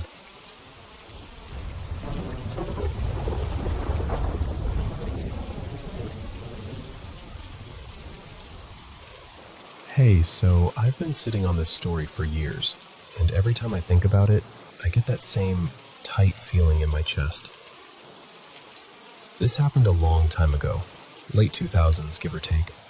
I can't pin the exact year down, only that I remember what school I was in at the time. We've gone out to Block Island because my stepmom, Mary Ann, was speaking at some conference. It was one of those trips that adults call nice and kids call endless. Gray skies, wind that felt damp even through your clothes, and way too much time in a hotel room while I read and waited for the day to be over. My dad, David, wasn't the kind of person who got antsy or dramatic. He was calm, rational, academic to his bones. But at one point during that weekend, he said he was going to take a walk and clear his head. Totally normal. I barely looked up from my book. A while later, maybe 40 minutes, maybe longer, I heard the door slam open. He came in fast, like ran in. He shut the door behind him so hard it rattled, then just stood there for a second like he was listening for something in the hallway. His face was pale, and his eyes looked, not panicked exactly, but wrong. Like he'd just watched something happen that his brain didn't know where to put. I asked him what was going on. He shook his head. "Nothing," he said, but it wasn't convincing. Then he went straight to the window and pulled the curtain back just enough to look out toward the beach. He kept scanning like he expected to see someone, or something, down there. He didn't explain, and he had this way of shutting down when he didn't want to talk. So I backed off. The weekend moved on. We left the island, drove back, got home, and for a minute I thought maybe I'd imagined how intense he'd looked.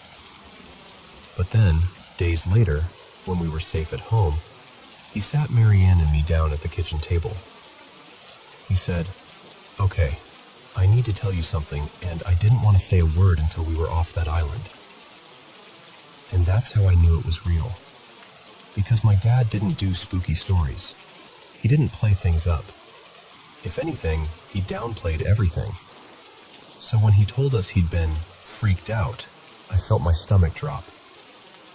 He told us he'd walked down along the dunes, near this sandy edge where the ground kind of slopes toward the beach. He'd been looking at houses because he loved old buildings. Weathered shingles, crooked porches, that kind of thing. He said it was quiet, almost empty, and the air had that sharp, salty cold that makes everything feel a little desolate. Then he noticed one house set back in a weird way, more run down than the others. Not charming old, just forgotten. Boards warped, windows either broken or dark, the whole place looking like it had taken a beating for years. Curiosity got him. He climbed carefully down the dune, picking his way through sand and scrub, and went closer. Up close, he realized one wall had a massive hole in it, like something had punched through and never been repaired. He could see into the room from outside. Inside was wrecked. Debris on the floor, plaster dust, broken framing. The ceiling in part of the room had collapsed, so there was a clear view up into the second story, just open space and shadows. He leaned in, just a little, so his eyes could adjust. And then he saw movement on the far wall. He said at first it didn't make sense. His brain tried to label it as a trick of light, or a raccoon, or a curtain moving in the draft. But then it kept moving, purposeful and steady. What he described still messes with me, and it was climbing. Hand over hand, up the wall, like it weighed nothing, like it had done it 1,000 times. It moved with this strength that didn't look human, this smooth, practiced pull, up, until it reached the broken edge of the second floor and slipped into the darker part of the house where he couldn't see anymore. My dad said he didn't even think. His body reacted before his mind caught up. He jerked backward so hard he nearly stumbled into the sand, and this cold hit him instantly, like that deep, sudden chill you feel when your instincts scream at you to leave. He turned and ran. He didn't walk fast. He didn't head back. He ran the whole way to the hotel like something might come after him if he slowed down. And then he said something that I'll never forget, because it sounded like he was trying to convince himself as much as us. I'm not saying it was supernatural, he told us. I'm saying I have no rational explanation for what I saw, and I never want to go back there. Over the years, we've tried to explain it away. We've thrown out possibilities the way people do when a story scares them. Someone injured, someone hiding, an animal playing tricks with perspective, shadows, adrenaline. At one point, Marianne suggested maybe it was a squatter using the place as shelter, and he only thought he saw what he saw. I even joked once, half laughing, half pleading. Maybe it was some huge bird or bat caught in the house, flapping around in a way that looked human for a split second. But my dad never budged. He'd always say the same thing. It was big, it was strong, and it climbed like nothing I've ever seen. And I'll tell you the truth, whether it was something explainable or not, the part that sticks with me isn't even the creature itself. It's how my dad looked when he came back into that hotel room. That expression on someone who doesn't scare easily, who doesn't believe in ghost stories, who doesn't want mystery in his world, suddenly having to make space for something he cannot file away.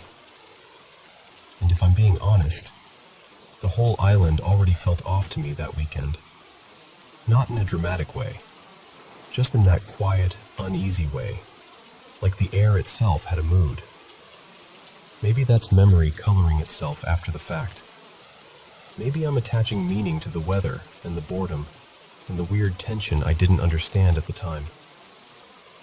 But when I think back to Block Island, I don't picture beaches or ferries or little shops. I picture gray sky, dunes, and an abandoned house with a hole in the wall. And my father, years later, still saying, softly but firmly, "I don't know what I saw, and I don't ever want to see it again."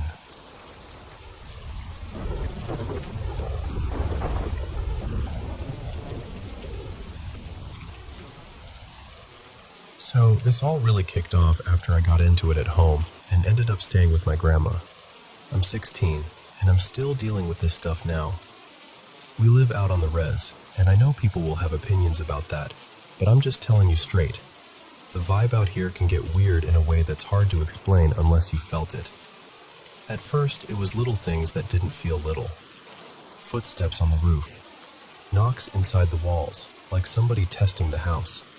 And the thing that always came first, always, was this awful, hope-sucking feeling. Like someone poured cold water down my spine, but emotionally. The kind of dread where you're not even scared yet, you just know something's wrong. Then it shifted to my window. I sleep upstairs, and there's a big walkway outside my room, so knocking there shouldn't even be possible unless someone's actually up there. Night after night, I'd hear tapping, then pounding. I stopped sleeping, for real. I picked up a night shift just so I wouldn't have to lie in bed listening. And when I got home early, like 2 or 3 a.m., still black outside, I wouldn't go into my room at all. I'd sit at my grandma's computer and play games until sunrise, because for some reason it always felt worse when it was dark and quiet and I tried to sleep. A few weeks after that, me and my friends decided we were going to have a little party, just 5 of us. Nothing huge. My grandma's land is massive, like this long stretch of pasture that feels like it goes on forever. At the far end, there's this steep hill that drops down to the main road. That night there was no moon. None. Just black sky. I had my phone flashlight and, yeah, I had a handgun tucked away too. Not even trying to act tough. I just thought it was funny at the time, and I didn't like walking out there in the dark. I had to cross the whole pasture to meet them and guide them in. At first, nothing happened. It was quiet, just my footsteps and the grass moving in the wind. Then halfway through, I heard howling way off in the distance. Not normal coyote howling. Something stretched out, like a scream trying to pretend it was an animal. I sped up, heart hammering, and then the wind shifted. This smell hit me so hard I actually gagged. Like sweat, rot, and garbage all mixed together. Like something had been sleeping in a dead pile for days. I kept walking, and when I reached the hill and started down, I could hear branches snapping in the trees. Scratching.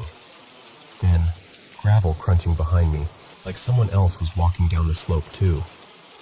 I told myself it was one of my friends messing with me, but it didn't sound right. Too steady. Too close. And then, I just stopped. That's the part that freaks me out the most, because it didn't feel like I chose to stop. It was like my body hit a pause button, and my brain didn't get a vote.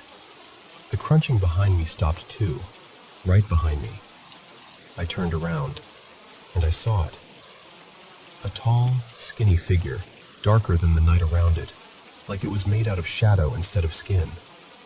Way too tall, arms too long, standing only a few feet away like it had been right there the whole time. I didn't even think. I ran. I ran so hard my lungs burned and my vision blurred. I hit the bottom of that hill and met my friends, and I was trying to talk, but the words were tripping over themselves. They believed me enough to be nervous, but we still tried to keep the night going because that's what teenagers do. You tell yourself it's fine because the alternative is admitting you're scared. So we walked back toward my grandma's place, tried to get in, totally failed, and went back to the shed to just hang out. At one point, my friend Caleb was messing around with the gun, not pointing it at anyone, but still being an idiot, and it went off. The shot cracked across the field like lightning. My stomach dropped. I panicked and ran back toward the house to make sure my grandparents didn't wake up. While I was gone, the others stayed in the shed.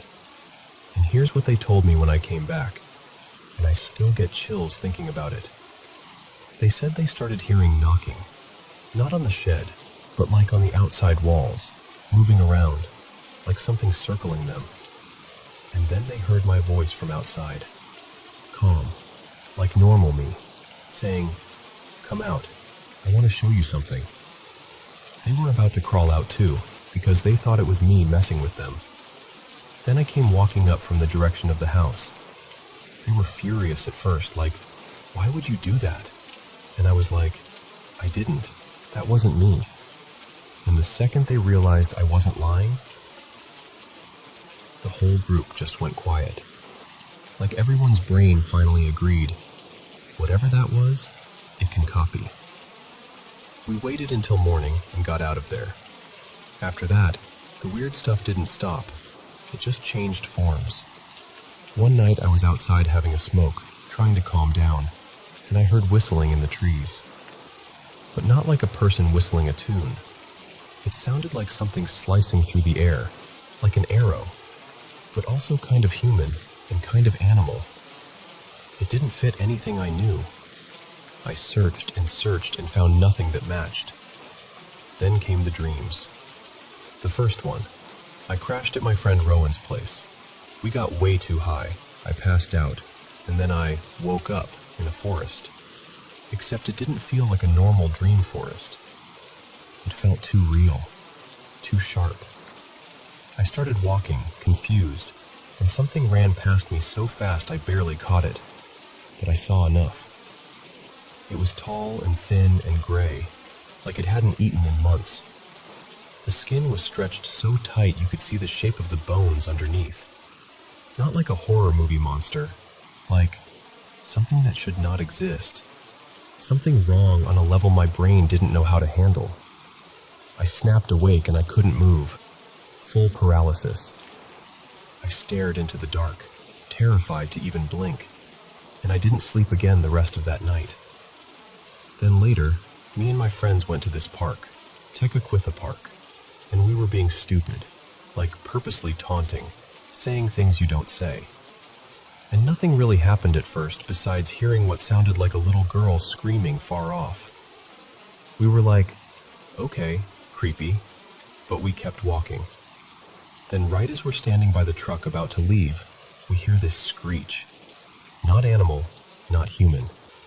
Something raw and sharp, like the sound itself wanted to hurt you. We jumped in and peeled out. After that, we stopped at a library near the college to charge our phones. People always talk about weird sightings around there. We're standing outside, plugged into the wall, when Rowan goes to pee behind the building. A second later, he yells for us like something's wrong. We run over, and he points into the trees. 2 dark figures, just standing there.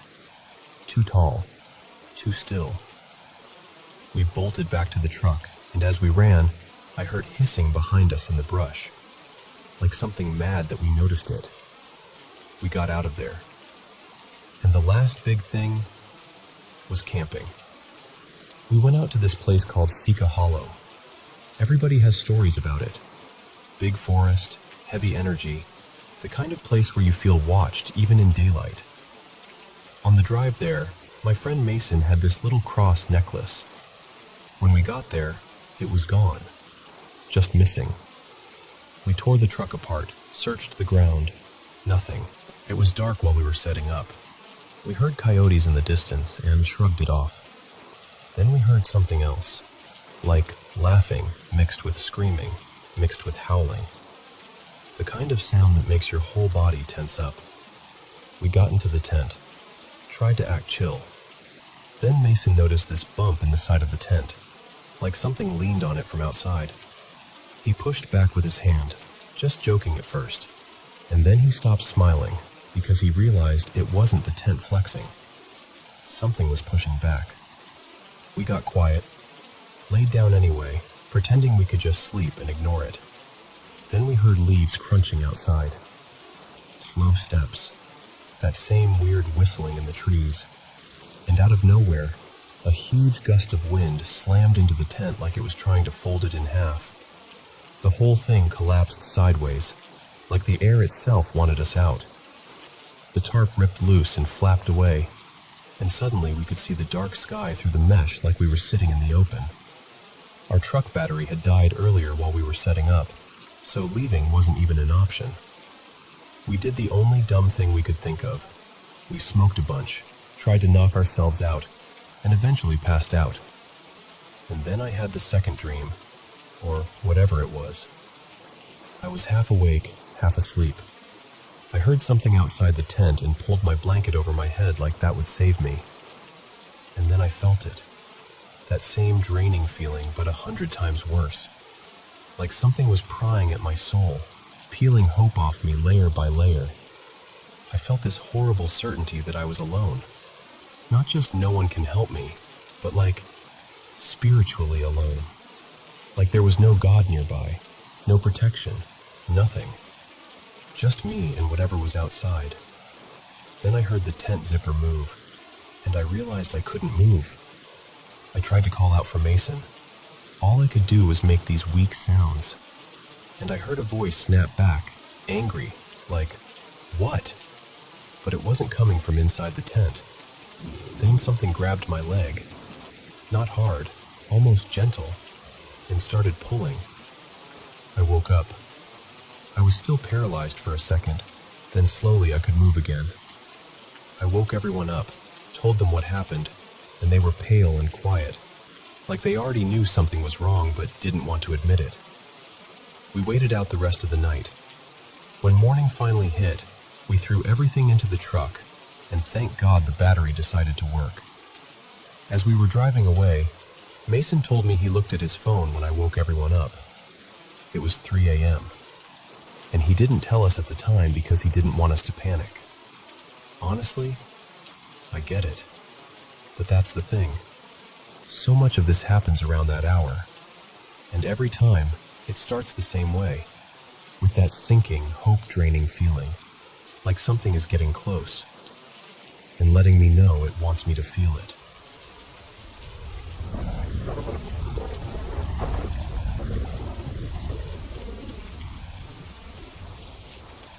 Welcome back to the Paranormal M channel. In just a few days, 2025 will be coming to an end, and will be ringing in 2026. We're hoping the new year brings us even more good fortune than the last, and we hope you'll keep loving and supporting Paranormal M. Don't forget to send us your mysterious experiences. Now, let's jump into today's stories. Before we begin, make sure to subscribe and turn on notifications. Okay, I've got to tell you something that still has my brain doing backflips, because I genuinely can't explain it. So, last night, I went to bed like normal. And when I say normal, I mean nothing weird was going on. No mess, no random stuff on the floor, no clutter near the bed, and especially no feathers. None in my room, none in my bedding, none stuck to me, because I sleep in a big old t-shirt and that's it. And it's not like I'm wearing some fluffy jacket to bed that could have shed. I don't even own anything feather-related. No decorative pillows, no down comforter, no stuffed animals, no dream catchers, nothing like that. And my window? It doesn't open, like, at all. My vent is across the room, and it's usually blocked by this heavy floor mat I keep there. Sometimes I move it if the room gets stuffy, but honestly, I hardly ever do. So it's not like some gust of air could have carried something in. And my bedroom door was closed and locked. I'm super particular about that. Anyway, when I got into bed, the spot right next to me was totally clear. I remember it because I did that little pat the sheets thing to smooth them out before I knocked out. Then this morning, I wake up, and right beside me, on the bed, is a feather. A pure white feather. And not like dingy white or bent up or dusty. I'm talking perfect. Clean, bright, almost glowing in the morning light. I've honestly never seen one that looked that crisp in real life. And it wasn't caught in the blanket. It wasn't tucked under anything. It was just resting there, like it had been placed next to me. So of course I immediately do a reality check. I check the door, still locked. I'm like, okay, did someone somehow mess with me? So I ask the people I live with, and they're all looking at me like I'm speaking a different language. Total confusion. No one had been in my room. No one has feathers. no one is pranking me. And the more I looked around, the weirder it felt, because there was no source, nothing it could have fallen from, nothing it could have floated in from. It's not like I have a pet bird hiding in the vents. It just didn't make sense. So naturally, I go straight to the internet. I type in what a white feather is supposed to mean, and I get the usual stuff.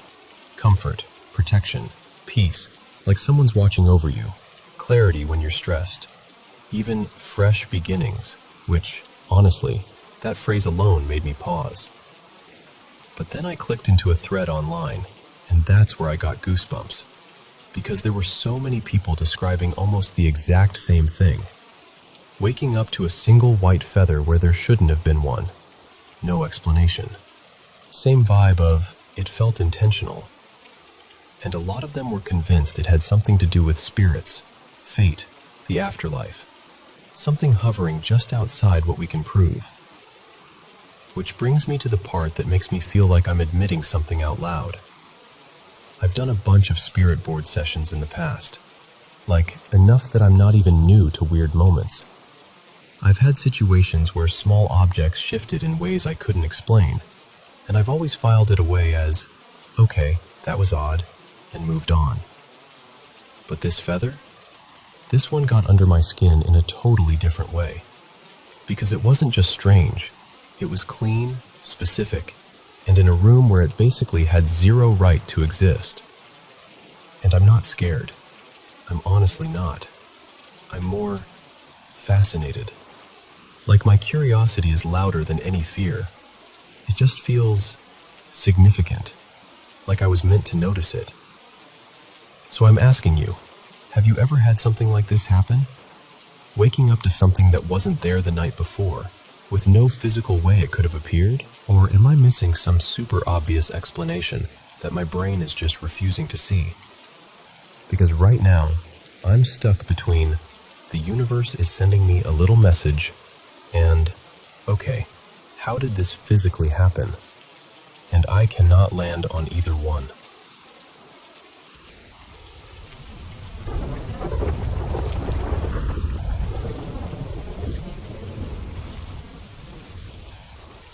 So, a few years back, me and a bunch of friends, like maybe 7 of us total, drove out to this friend's place in the country. Her name was Marlo, and when I say in the country, I mean nothing around. Long gravel road, fields on fields, and the nearest neighbor was so far away, it felt like you could scream for help all night, and only the coyotes would hear you. Marlo had this whole reputation for telling "my house is haunted" stories. And she didn't say it like a spooky campfire thing. She said it like matter of fact, like she was talking about a leaky faucet. Doors clicking shut. Footsteps upstairs when nobody's home. That sort of thing. I wanted to believe her, but honestly, some of it sounded so dramatic that I kind of filed it away as, maybe she's exaggerating. Anyway, the plan was simple. Junk food, blankets, and a marathon of scary movies. We started with some random sequel. Honestly, I can't even remember the exact one, but it was one of those older horror movies where everything feels grainy and doomed from the first 10 minutes. We set up in the basement, and I need you to picture this basement because the layout is burned into my brain. You go down the stairs, and immediately to your left, there's a bathroom and laundry area. To your right is this room Marlo called the safe room, like where her family kept hunting stuff and locked cabinets. Not huge, but the doorway was right there, like it wanted your attention. Past that was a little hobby room with shelves and bins and craft supplies, and then the space opened into a small family room with this big L-shaped couch. The TV was on the short wall, so if you sat on that couch, you could look down this little stretch of hallway and see straight toward the hobby room, and that safe room doorway on the right. The second I stepped into that basement, I didn't like it. Not in a basements are creepy way, like specifically that doorway. It felt wrong, like there was a heaviness in the air right in that spot. And I remember thinking, don't stare at it. which is such a weird thought to have when you're just walking down some stairs. I tried to rationalize it. I don't like weapons. They make me uneasy. So I told myself, that's it. That's all this is. You're being dramatic. We all piled onto the couch, killed the lights, and started the movie. I was wedged in the corner. On my left was my friend Eli, and on my right was Marlo. Next to her was her cousin Tessa, who was one of those people who acts totally unbothered during horror movies, but still jumps at every sound. About halfway through, I had to use the bathroom. I remember standing up and feeling that weird, prickly fear, like when you're little and you have to walk down a dark hallway alone. And again, I tried to blame the movie. Like, okay, you're just getting into your own head. I went into the bathroom, closed the door, did what I needed to do. Normal. Fine. But when I finished, I just stood there with my hand near the doorknob, and I had this clear, sharp thought. Do not look into that room.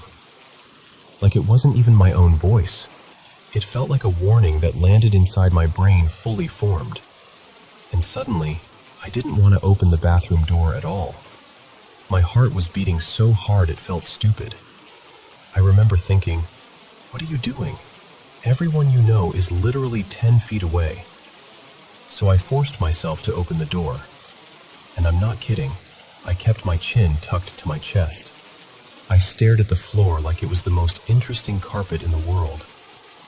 I walked straight back to the couch without letting my eyes drift even a little to the right. I sat down, tried to breathe normal, tried to laugh at a dumb line in the movie. I had been staring down that hallway. Not blinking, not moving, just locked in. And in the safe room doorway was this shape. A person-shaped outline, but darker than the dark around it. Like someone had cut a hole in the air. It looked tall, too tall, and it had this distinct, old-fashioned hat, like a high brim or a tall crown. I couldn't see a face. I couldn't see eyes, but I could feel, in the most unsettling way, that it was looking back at us. And the worst part? The feeling I got was that it hadn't just appeared. It felt like it had been standing there for a while. Like it had been there long enough to get comfortable. My mouth went dry. I didn't know what to do, because how do you say that out loud without sounding insane? So I leaned slightly toward Eli and I whispered, Eli, do you see? And he didn't even let me finish. He just whispered back, completely flat, like he was trying not to panic. That black shadow in the doorway? Right away, Marlo goes, yeah. And then Tessa, her cousin, goes, I see it. And Marlo, like she's commenting on the weather, says, I've been staring at it for a minute. I didn't want to say anything.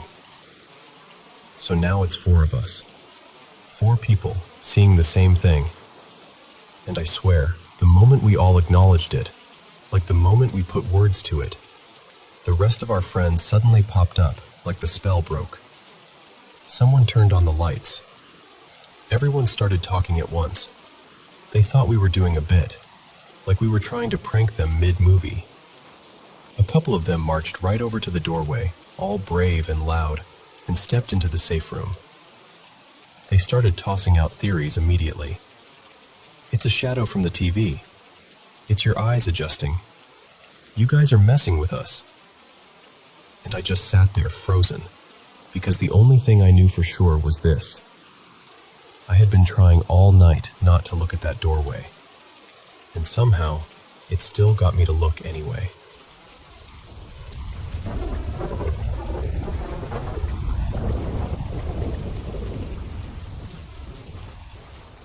So, I've got this story I still can't fully explain, and every time I tell it, I get that same little chill in my shoulders.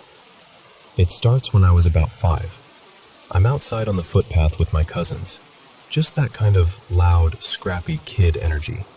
Bouncing this scuffed up ball like I'm a pro, even though my coordination was let's be generous, enthusiastic. Anyway, the ball clips my sneaker weird, skips off the curb, and rolls right out into the street. And without thinking, because I'm 5, and 5-year-olds are basically fearless disasters, I sprint after it. I remember this part so clearly. The sound. That awful screech of tires. Someone yelling. My whole body turning to ice. I squeeze the ball to my chest and shut my eyes like if I just held on hard enough, the universe would have to pause for a second. When I opened my eyes, the front of a car was right there. Not touching me, but so close I could have reached out and put my hands on the hood. The driver had slammed to a stop just in time. And then me and my cousins did what kids do when they know they've just narrowly avoided becoming a headline. We bolted. Ran as fast as we could, no looking back, already imagining the trouble we'd be in if any adults caught up. So that's the first part. Now, later that same week, my parents took me to the mall. My mom was browsing clothes, which, to 5-year-old me, felt like an actual prison sentence. So I wandered a little, just looking for something to do. This was the mid-90s, right? No phones, no tablets. If you were bored, you had to get creative. That's when I found the escalator, and I got obsessed with the rubber handrail, pulling it, tugging it, pretending I was some kind of superhero powering the whole thing. Like everyone going down was only moving because I was so strong I was dragging them along. I'm there making little grunt noises, fully committed to the performance, and then, out of nowhere, I get this heavy feeling, like the air changes, like something behind me is wrong. You know that feeling when you can tell someone's close without seeing them? I turn my head, still holding the rail, and there's a man standing just behind me. Maybe late 40s, early 50s, dressed almost entirely in dark clothes, black jacket, dark pants, the whole silhouette kind of flat and clean, like he didn't belong with everyone else. His hand was reaching out toward me, not waving, not gesturing, reaching, like he was about to grab me. And as soon as our eyes locked, he stopped, just paused. Then he smiled, and he turned his hand into this little finger gun, like a kid would do, like pew pew. He mimed firing. I panicked, like instant electric fear.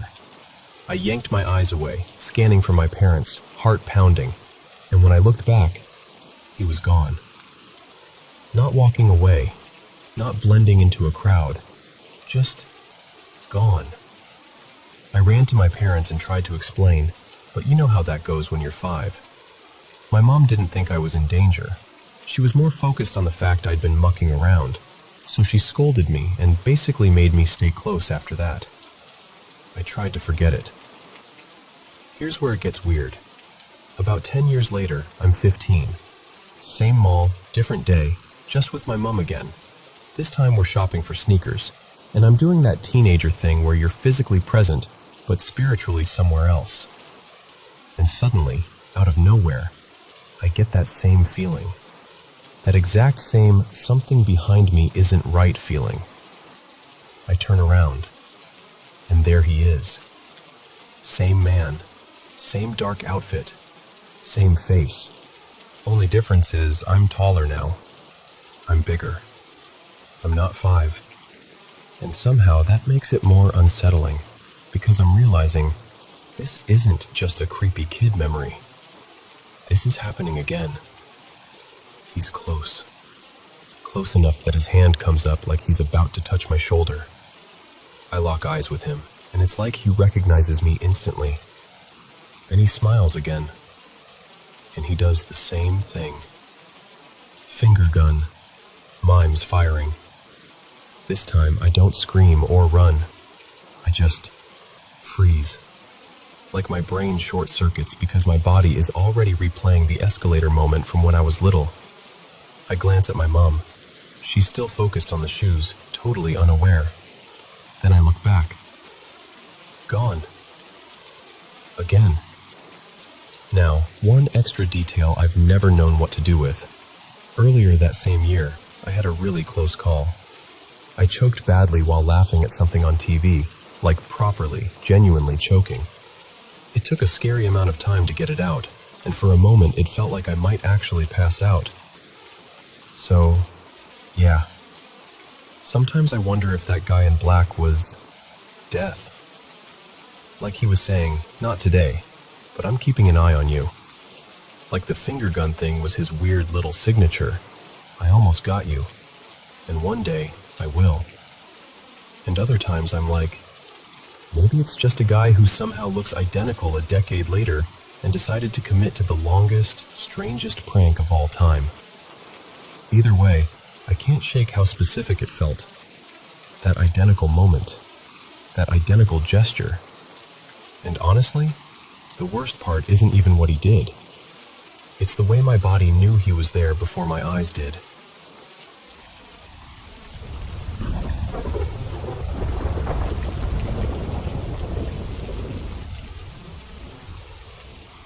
So, this happened about 9 years ago, when we were renting a house in Aurora, Colorado. It was me, my wife Maya, and our 2 boys. Logan was the older one, around 13 then, and our youngest, Eli, was 6. I worked from home, and Maya commuted to an office. Eli wasn't in school yet, so he spent a lot of his day just being a kid. Playing, wandering, making up games. The house had most of the bedrooms upstairs, and then a full basement. Finished, comfortable, not creepy. It had a little living area, the laundry room, and a couple of spare bedrooms. Honestly, it felt like a second living room down there, just without a kitchen. The stairs going down were carpeted and normal. Nothing like the kind of place you'd expect a scary story to happen. And this wasn't at night either. It was the middle of the day, around noon or so. Bright Colorado sunshine pouring through the windows upstairs. Totally ordinary. I remember I was at my desk answering emails between meetings, just doing boring work stuff. And then I heard it. This scream, this absolutely gut-level, blood-curdling scream. Not a whine, not a frustrated dad yell. Terror, pure terror, like something had cornered him. I didn't even think. I shot up and ran for the basement.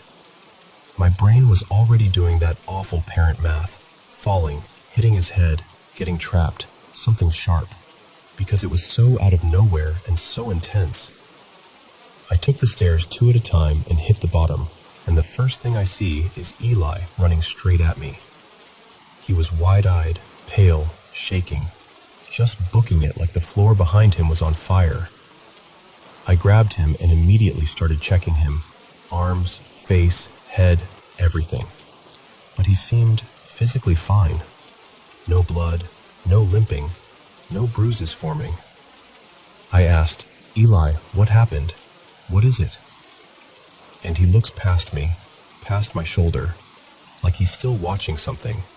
And he says, very clearly, that man is scary. He's a scary man. Just like that. Now, the basement didn't have a walkout.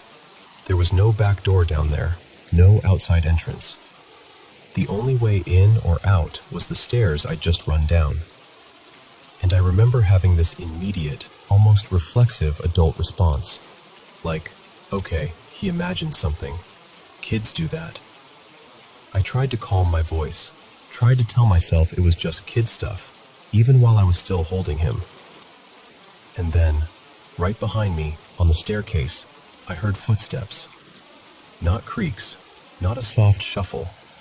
This was heavy, violent, like someone was stomping up the stairs fast, almost like they were skipping steps, slamming their feet down hard with every hit. And I was close, like maybe a couple yards away. Close enough that I didn't just hear it, I felt it. The vibration of each stomp in the air and through the floor, like the staircase was being attacked. The sound moved upward, step after step, and it didn't stop halfway. It went all the way up, like whoever, or whatever, was running didn't hesitate for a second. I froze. Eli clung to me, and I remember the hair on my arms lifting. The basement suddenly felt too open and too quiet, except for that pounding. And the thing that really messes with me is this. There wasn't anyone else in the house.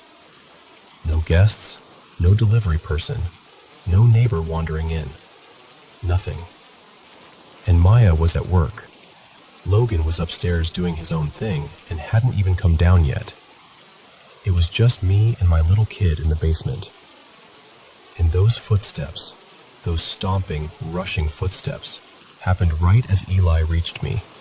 Like the moment he got to me, whatever scared him decided to bolt up the stairs. Nothing. Just quiet. To this day, I still don't have an explanation that sits right. I'd love to file it away as a trick of sound, a weird echo, my imagination filling in the blanks. But it didn't feel like that. It felt real in the way that only a few things in your life ever feel real. Eli's older now, 15, and he doesn't remember it at all, which somehow makes it stranger. Like it happened in this tiny pocket of time that only I carried out of that basement. And I'm not someone who goes hunting for supernatural stuff.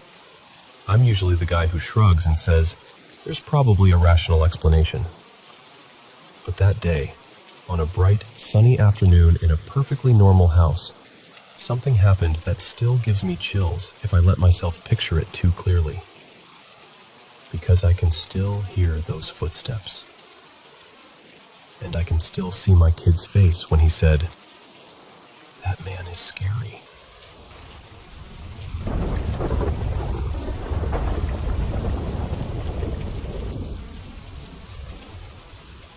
So, I swear I'm not trying to be dramatic, but I need to tell someone this because it's been sitting in my chest for weeks. Last year, my dorm was haunted. I posted about it a couple times, got the usual mix of nope, nope, nope, and you're imagining it. And eventually, the school year moved on. But this year, different building, different dorm, same kind of energy. There are 4 of us living here. Me, Mara, Jules, who roomed with me last year too, Naomi, and Tessa. And everything started up again around the beginning of October, which is already such a creepy time for anything to start, right? The first thing that happened to me was honestly small enough that I tried to brush it off. I was in my room, and I saw this shadowy figure move through the doorway out into the hall. I thought, oh, it's probably Tessa heading to class. Except, the door never opened. No click, no swing, no footsteps. Just a figure moving where there shouldn't have been one. After that, it was like once my brain allowed the possibility, we started noticing things more and more. I started catching glimpses of shadows in the 2 bathrooms, like someone was standing just out of view, and then you look again, and there's nothing there. I also started seeing a darker shape hanging around the common area, where our couch and kitchenette are. Just a presence, like the room was occupied even when it wasn't. Then one day, Jules tells me, super quietly, my mirror was moved. They have this tiny little mirror in their room, and it was angled toward their bed, and they were freaked out because they never pointed at their bed. It's like a personal rule. They didn't move it, and none of us had any reason to go into their room and do that.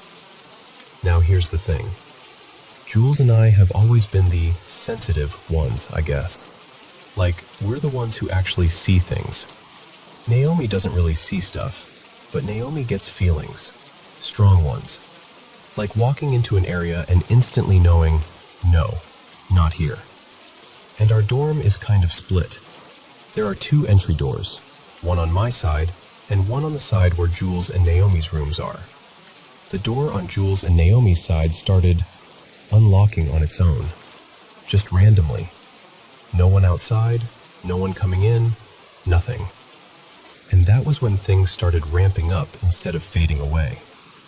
Jules and Naomi's bathroom door began opening by itself, and then the light would turn on. The weird part is, they keep that door shut even when it's not in use. its habit, so the fact that it kept being open was really noticeable. Jules would close their bedroom door, and later it'd be cracked open again. Naomi told me the dorm would feel hostile if she was home alone, like the air got sharp. And then the thing that still makes my skin crawl happened. I'd had a really bad fight with my boyfriend one night, like the kind where you just feel wrecked. I went into my room and shut the door, and I was lying there trying not to cry, just wanting to disappear for a bit. There was a knock on my door. I said, "Yeah?" And I heard Jules's voice, clear as day, go, "Hey, are you okay?" So I answered like it was normal. I said something like, "Yeah, I'm fine. I'm just going to sleep." And that was that. Except the next morning, I asked Jules if they came over to check on me, and they looked at me like I was speaking another language.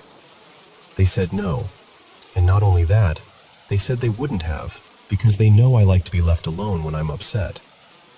So I asked Naomi and Tessa, and both of them either weren't home at the time or didn't go anywhere near my side of the dorm. So, who knocked? And we also started wondering if it began in October for a reason, because that's when maintenance tore open part of a wall to fix damage from a flood. Like the building got opened up, and something that was sealed away wasn't sealed anymore. One night, Naomi and I were sitting on the couch in the common room, just trying to keep it normal, like if we acted casual it would stop. And I'm not kidding. Every time I opened my mouth to talk, there would be a loud knock on the wall. Like a response. Like, stop. And while we were sitting there, we both felt touches. Not like your shirt brushed the couch. Like actual hands. Little taps. Little presses. We both looked at each other at the same time, wide-eyed, silently confirming. You felt that too, right? Another day, I was alone in the kitchen. I turned toward the fridge, and right in front of me, the door on Jules and Naomi's side unlocked. I stared at it for a second, then checked the peephole. No one there. And I know what it sounds like when someone struggles with keys in a lock, and there was none of that. Just click. Then reading week came, and Naomi, Tessa, and I all went home to our hometowns. Jules stayed. And while we were gone, Jules had the worst stretch of activity yet. They told me they heard heavy sounds coming from my side of the dorm, even though no one was there.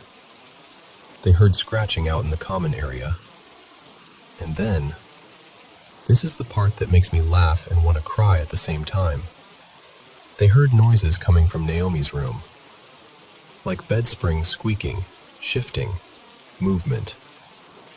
Jules wasn't sure if Naomi had gotten back early, so they went and knocked on Naomi's door. And from inside the room, they heard what they described as someone panting like a dog, like a person trying to imitate it. When Jules told me, I made the stupidest joke imaginable, because humor is how I survive. But inside I felt sick, because that's not just a bump in the night. That's something trying to perform. When I got back, my side of the dorm smelled like rotting food, like old, sour decay. Tessa and I were both careful. We didn't leave food in our rooms. We checked. Nothing was spoiled, but the smell clung anyway, like it was soaked into the air. The whole place felt negative, heavy.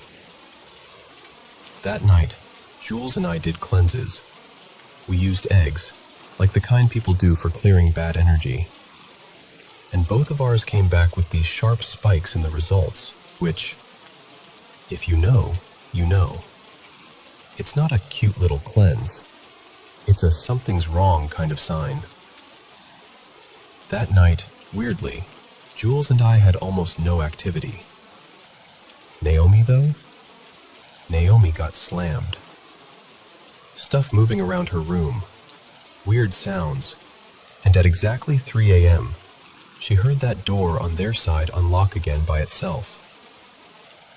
The next day we were like, okay, we need to stop just reacting and actually do something.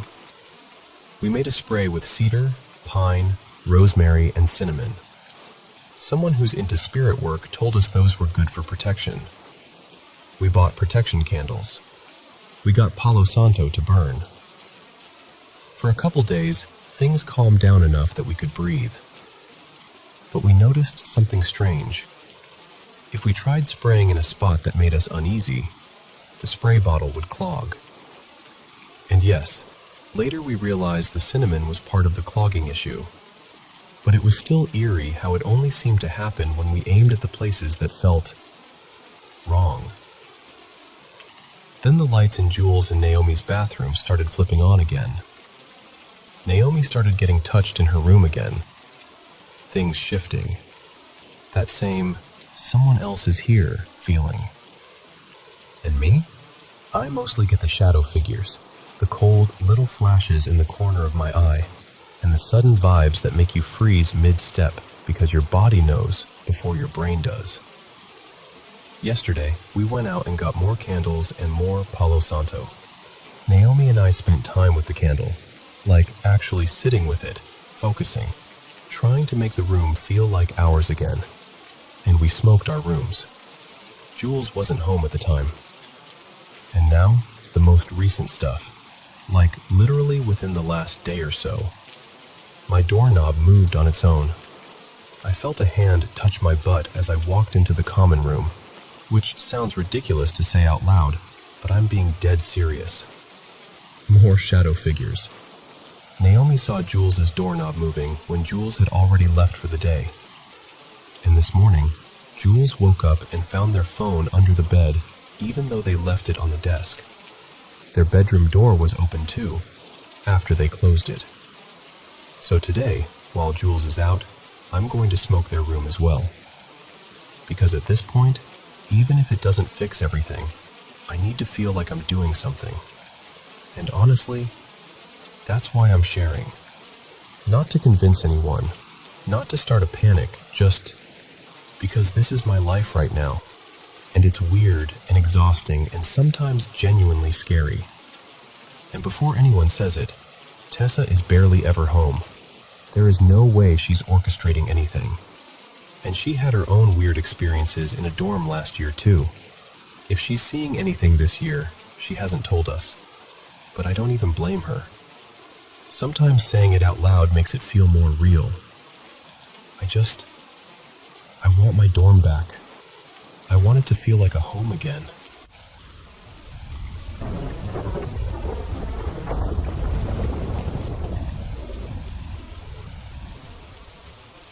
So, I had this experience a few years back that I honestly tried to bury, because it scared me that much. But enough time has passed that I can finally talk about it without feeling like I'm going to crawl out of my own skin. Back then, I was living in this old share house, and I swear to you, the vibe was wrong. Like, not just, ugh, it's winter and everyone's tired, wrong. I mean, the whole place felt heavy. Everyone in the house was struggling in some way. One housemate was barely sleeping. Another was constantly sick. People were snapping, crying, having these weird emotional spirals.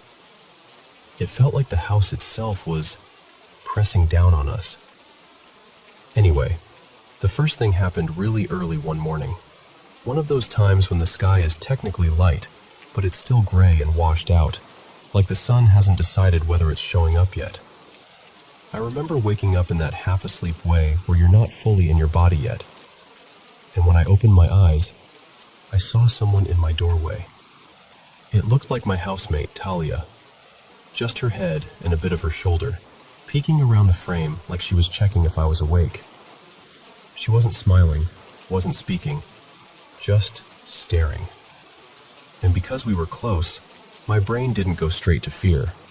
It went to confusion. Like, why are you being so weird? I didn't say anything at first because I was foggy. Then I blinked, looked again, and she was still there. So I mumbled something like, huh? And then after a second, "You okay?" Nothing. No response. She just stayed there, perfectly still. That's what gets me. The stillness. Not like someone pausing mid-thought. More like something holding a pose. I remember feeling annoyed more than scared. Like, seriously, what do you want? And then I turned over, deciding I'd deal with it later, and fell back asleep. A couple hours later, when I woke up properly, I sat up and went, "Wait, what was that?" But even then, I was still thinking in a normal way. Like, she probably needed something and chickened out, or she was half asleep and being odd, or maybe she was coming back from the bathroom and just looked in. So when I finally saw her in the kitchen, I laughed a little and went, "Oi, why were you creeping in my doorway earlier?" And she just stared at me like I'd spoken another language. "What?" she said, genuinely confused. So I told her. I described it exactly, how she was peeking in, how I spoke to her, how she didn't answer. And while I'm talking, her face starts changing. She looked uncomfortable, kind of guarded, like she thought I was trying to mess with her. We went back and forth for a while. "Are you serious?" "No, are you serious?" And then it hit me, slowly, like cold water down my spine. She hadn't been there, at all. She wasn't a sleepwalker. She swore she'd been asleep the whole time. And I believed her. I could tell she wasn't acting. Her eyes were too wide, too steady. And I remember just sitting there, feeling lightheaded, and saying, really quietly, I talked to it. Because I did. I acknowledged it. I asked it questions. I treated it like it was my friend standing there. That was the part that made me feel sick. Not just that I saw something, it was that I interacted with it like it belonged in my life. I told the others in the house, and one of them, Jay, pulled me aside later and said, kind of under his breath, I don't know how to explain this, but the energy in the house has been bad. And I got that full-body chill again because, yes, exactly. That's what I'd been feeling too. After that, I started sleeping with my door locked, sometimes with a lamp on too. I didn't love admitting I was scared, but I was. I really, really was. And then, the second thing happened. I can't tell you exactly how long after the doorway incident it was.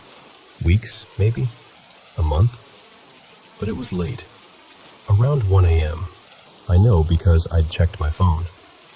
I was fully awake, sitting up in bed, watching videos, just trying to unwind.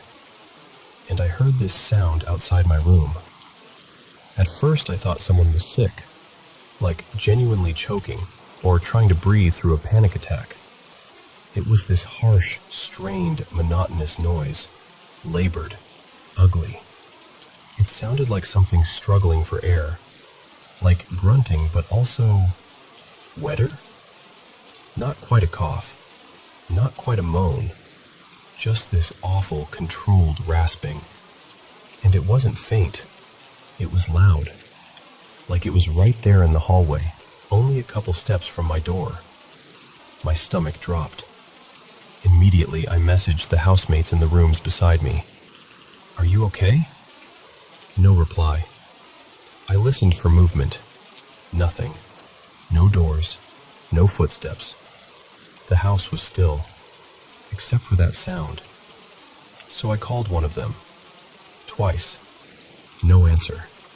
Just sleeping, apparently. And the longer it went on, the more my brain tried to make sense of it, and the less it fit into anything human. If it had sounded like a person, I would have opened the door. I would have checked, but it didn't. It had this wrongness to it, like it was mimicking the idea of someone in pain without actually being someone. I put my headphones in to drown it out, and I could still hear it through the headphones. That's how loud it was. I sat frozen, not even breathing properly, staring at my door like it might start bowing inward. And I remember thinking, please just stop. Please just go away. Eventually, at some point I can't even pin down, it faded. Like it either moved away or simply ended. The next morning, I asked everyone, "Did you hear anything last night? Like weird breathing or choking or something?" And they all looked at me like I was being dramatic. No one heard a thing. And that second event is the one that messes with me the most, because I wasn't half asleep. I wasn't groggy. I wasn't dreaming. I was alert. I was present. And I heard it. After that, though, nothing else happened. Not to me, anyway. Over time, the mood in the house actually started lifting. People started sleeping again. It felt lighter, like the weight had moved on. I don't live there anymore. I'm out. I'm safe. But every now and then, I'll remember that early morning, gray sky, half awake, and the shape of a head in the doorway that looked like someone I trusted. And I still get that chill. Because the weirdest part isn't even what I saw or what I heard. It's the fact that, in the moment, my body knew something was off. And I still treated it like it belonged there.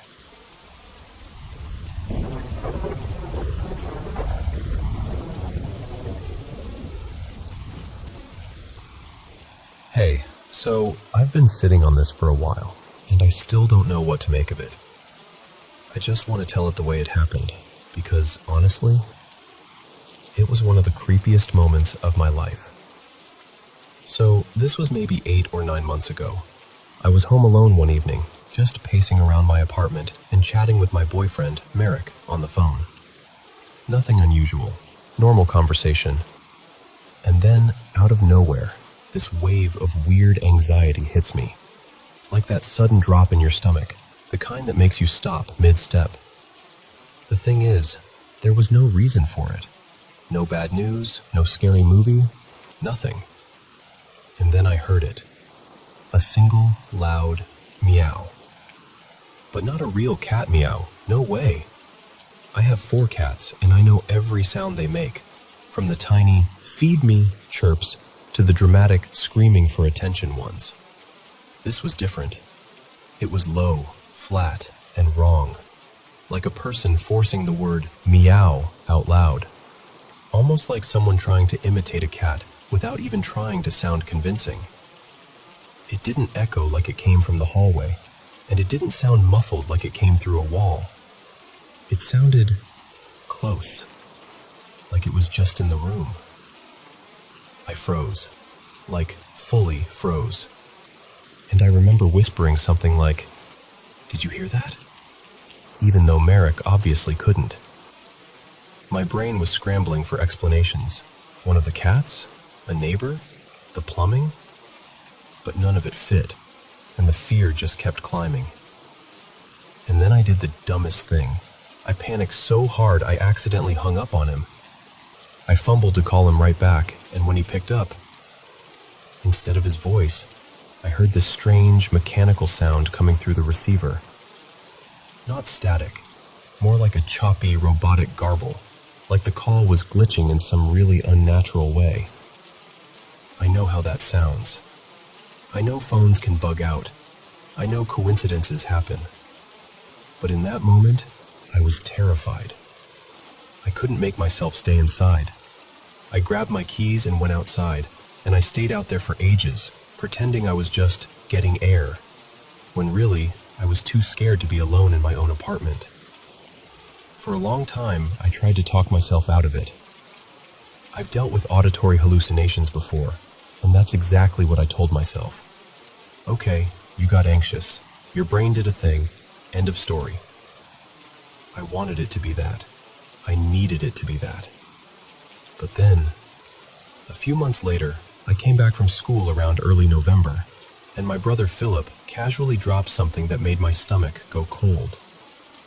He goes, "You know that weird fake meow you told me about? I heard it too." I thought he was messing with me at first. Like, I actually laughed, because what else do you do when someone says that? But he was dead serious. He told me he'd been alone at home one night, sitting with his headphones on, listening to music, and one of our cats, this one who's usually pretty indifferent to him, walked over and started acting weirdly clingy, like overly sweet, rubbing up on him, hanging around his legs, watching the wall behind him. Philip said it felt off, like the cat was trying to get his attention. And then he heard it. The same unnatural meow, right from the wall beside him. He told me he ripped his headphones off and immediately rewound the song, because he assumed it had to be in the music. He even slowed the playback down to check for a hidden sound or a weird sample or something. Nothing. No meow. No anything that matched what he heard. He had a recording. And when I heard it, I swear my whole body reacted before my brain did. The hairs on my arms stood up, my chest tightened. It was the same sound. The exact same. That flat, human-sounding meow that doesn't belong to any animal I've ever heard. Hearing it again, knowing it wasn't just in my head the first time, hit me like a punch. And that's kind of where I'm stuck, because I still don't know what it was. It doesn't match any door noise, any pipe noise, any weird building creak. It doesn't even sound accidental. It sounds intentional.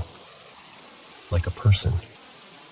Like something trying to imitate a cat. For some reason I can't understand.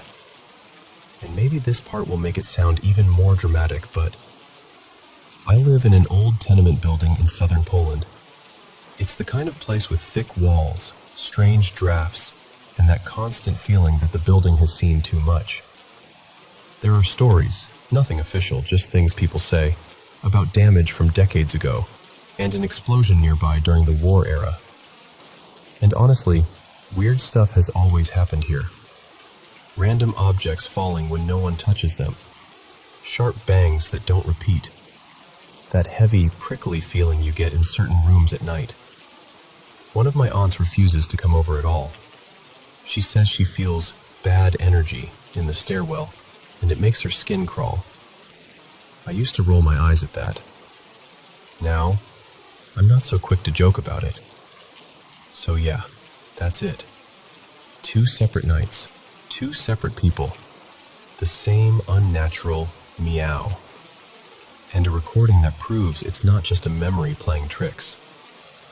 I'm going to try to share that recording once I can get it transferred properly. Philip keeps getting errors when he tries to send it, like it's too big or it fails halfway through. I'm not great with that stuff, but I'm going to try from my laptop when I'm back home. Until then, I'm just sitting with the question that keeps popping into my head whenever my apartment gets too quiet. If it wasn't one of the cats, then what was it?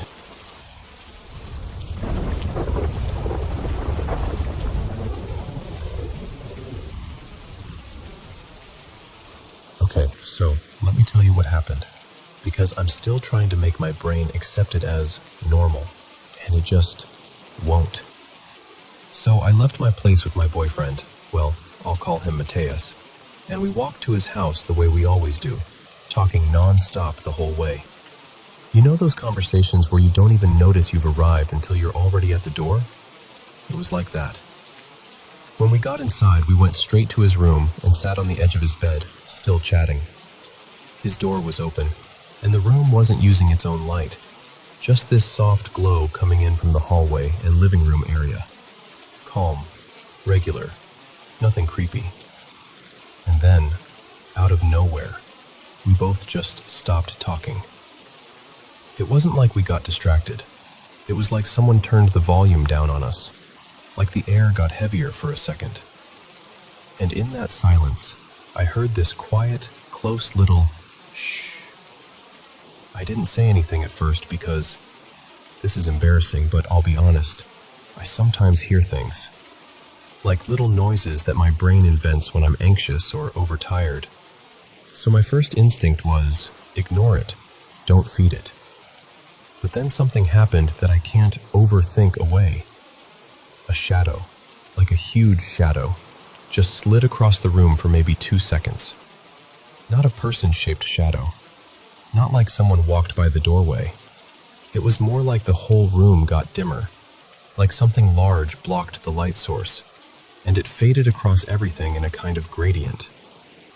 It wasn't just a quick flicker. It was intentional looking. Like something passed between the living room light and our door, even though the door was open and we could see out. I remember freezing and just scanning the room with my eyes, trying to find something, anything that could explain it.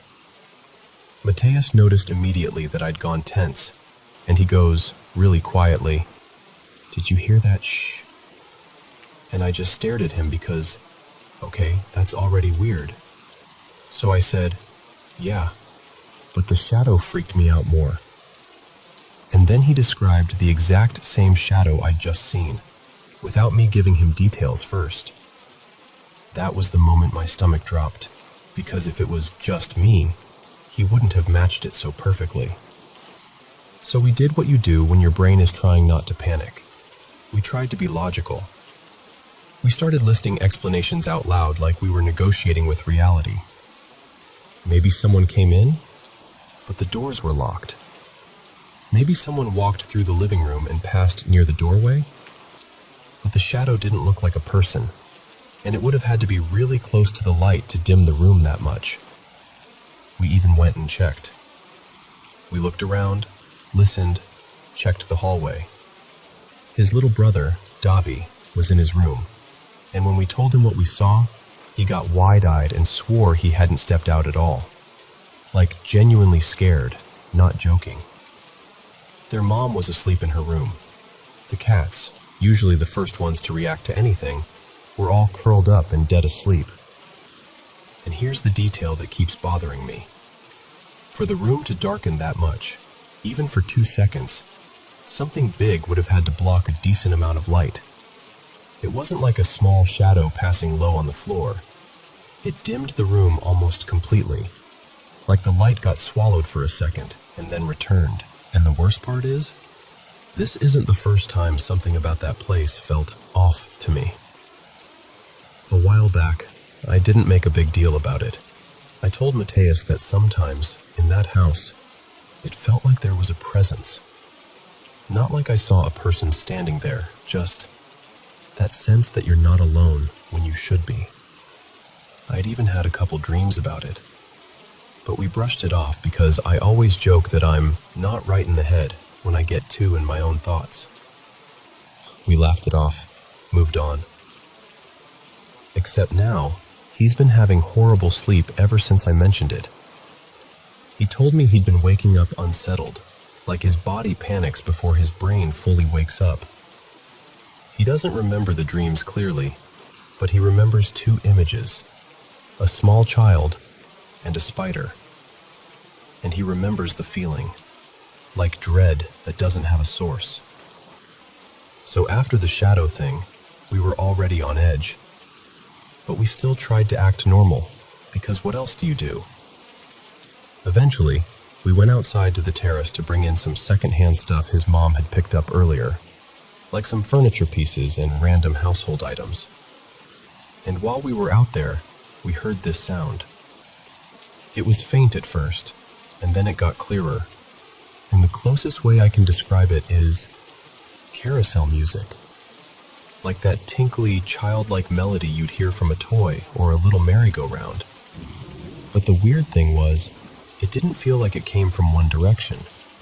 It felt like it was everywhere at once, like it was surrounding us. Now, if I'm being fair, I personally think that part could have been normal. Someone down the street playing something, a TV, a phone, a neighbor's kid, whatever. Sound carries strangely at night. But paired with everything else, it didn't feel normal in my body.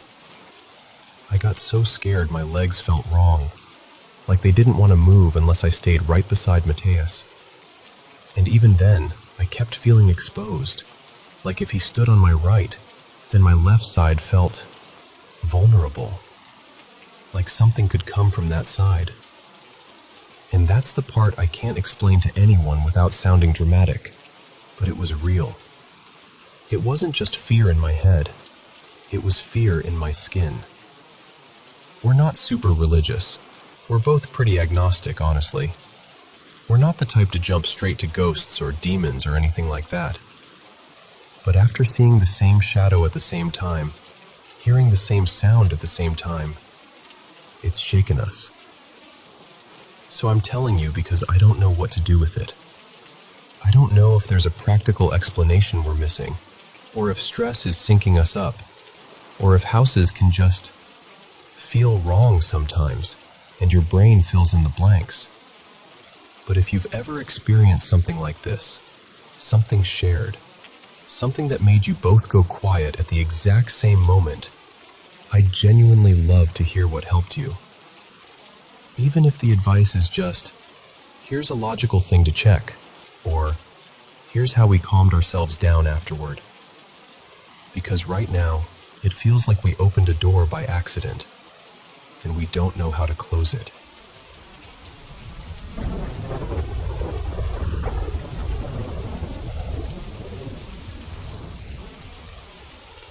Okay, so I want to tell you something that still feels a little unreal when I say it out loud, even though it shaped years of my life. Back when I was about 25, in the early 2000s, I went through this phase where I was absolutely devouring books. Occult stuff, philosophy, comparative religion, mysticism, all of it. I wasn't trying to be edgy or anything. I honestly couldn't have explained why I was so pulled toward it. There was this dusty little used bookstore near my apartment. One of those places where the shelves lean a little and the carpet smells like paper. And it was basically a treasure cave of weird, wonderful books. I read everything I could get my hands on. And after a while, I started noticing the same themes repeating across different traditions. Focus, intention, will. The idea that the mind can call things toward it. So I started practicing that. Just quietly, like a habit. I'd sit in my room and try to set an intention the way those books described, like tuning a radio to a specific frequency. And then one morning, I'm at a cafe with my friend. Her name was Mara, and we're just drinking coffee, talking about nothing important. She gets this faraway look, grabs a napkin, and starts sketching. No explanation, just draws something, like a shape around a stick figure, kind of like flames or sunlight. Then she slides the napkin across the table to me. I'm like, what is that? And she goes, real casual, it's your aura. You're on fire. I laughed because what else do you do with that? And I said, is that good? And she pauses, squints at the napkin like she's double-checking her own eyes, and says, I don't know. This is just what I see. So I asked her if she sees stuff like that often, and she shrugged. Sometimes, but not like this. I remember feeling this weird mix of curiosity and irritation, like, okay, that's your thing, not mine. But still, it planted a little seed, like maybe I was messing with something. And that same year, my life kind of cracked open in a different way. I went through a breakup that absolutely wrecked me, like the kind where you don't just feel sad, you feel hollowed out. I was barely functioning. I'd go to work, come home, stare at the ceiling. I was raw all the time. By late summer, manifesting had become so normal to me that I did it without thinking. Not like I was getting rich or magically fixing my life. Nothing dramatic like that. It was more like I'd built a mental doorway. And one night, when I was especially low, when I felt weak and desperate, I set an intention, and it felt like something answered. And I knew instantly. Instantly. I'd made a mistake. The next day I panicked and tried to undo it in every way I could think of. I boxed up the occult books and donated them, like I didn't even want them in my apartment anymore. I tried to clean my mind, stop thinking in that intentional way, stop inviting anything. But it was too late because after that, I started having this constant feeling that something was with me. Not a presence like comforting, not like a guardian angel vibe, more like a predator you can't see. It felt tall, thin, not exactly a solid shape, more like spindly shadow, like smoke pretending to be a person. I'd catch it at the edge of my vision, like a darker patch of darkness. And sometimes it wasn't visual at all.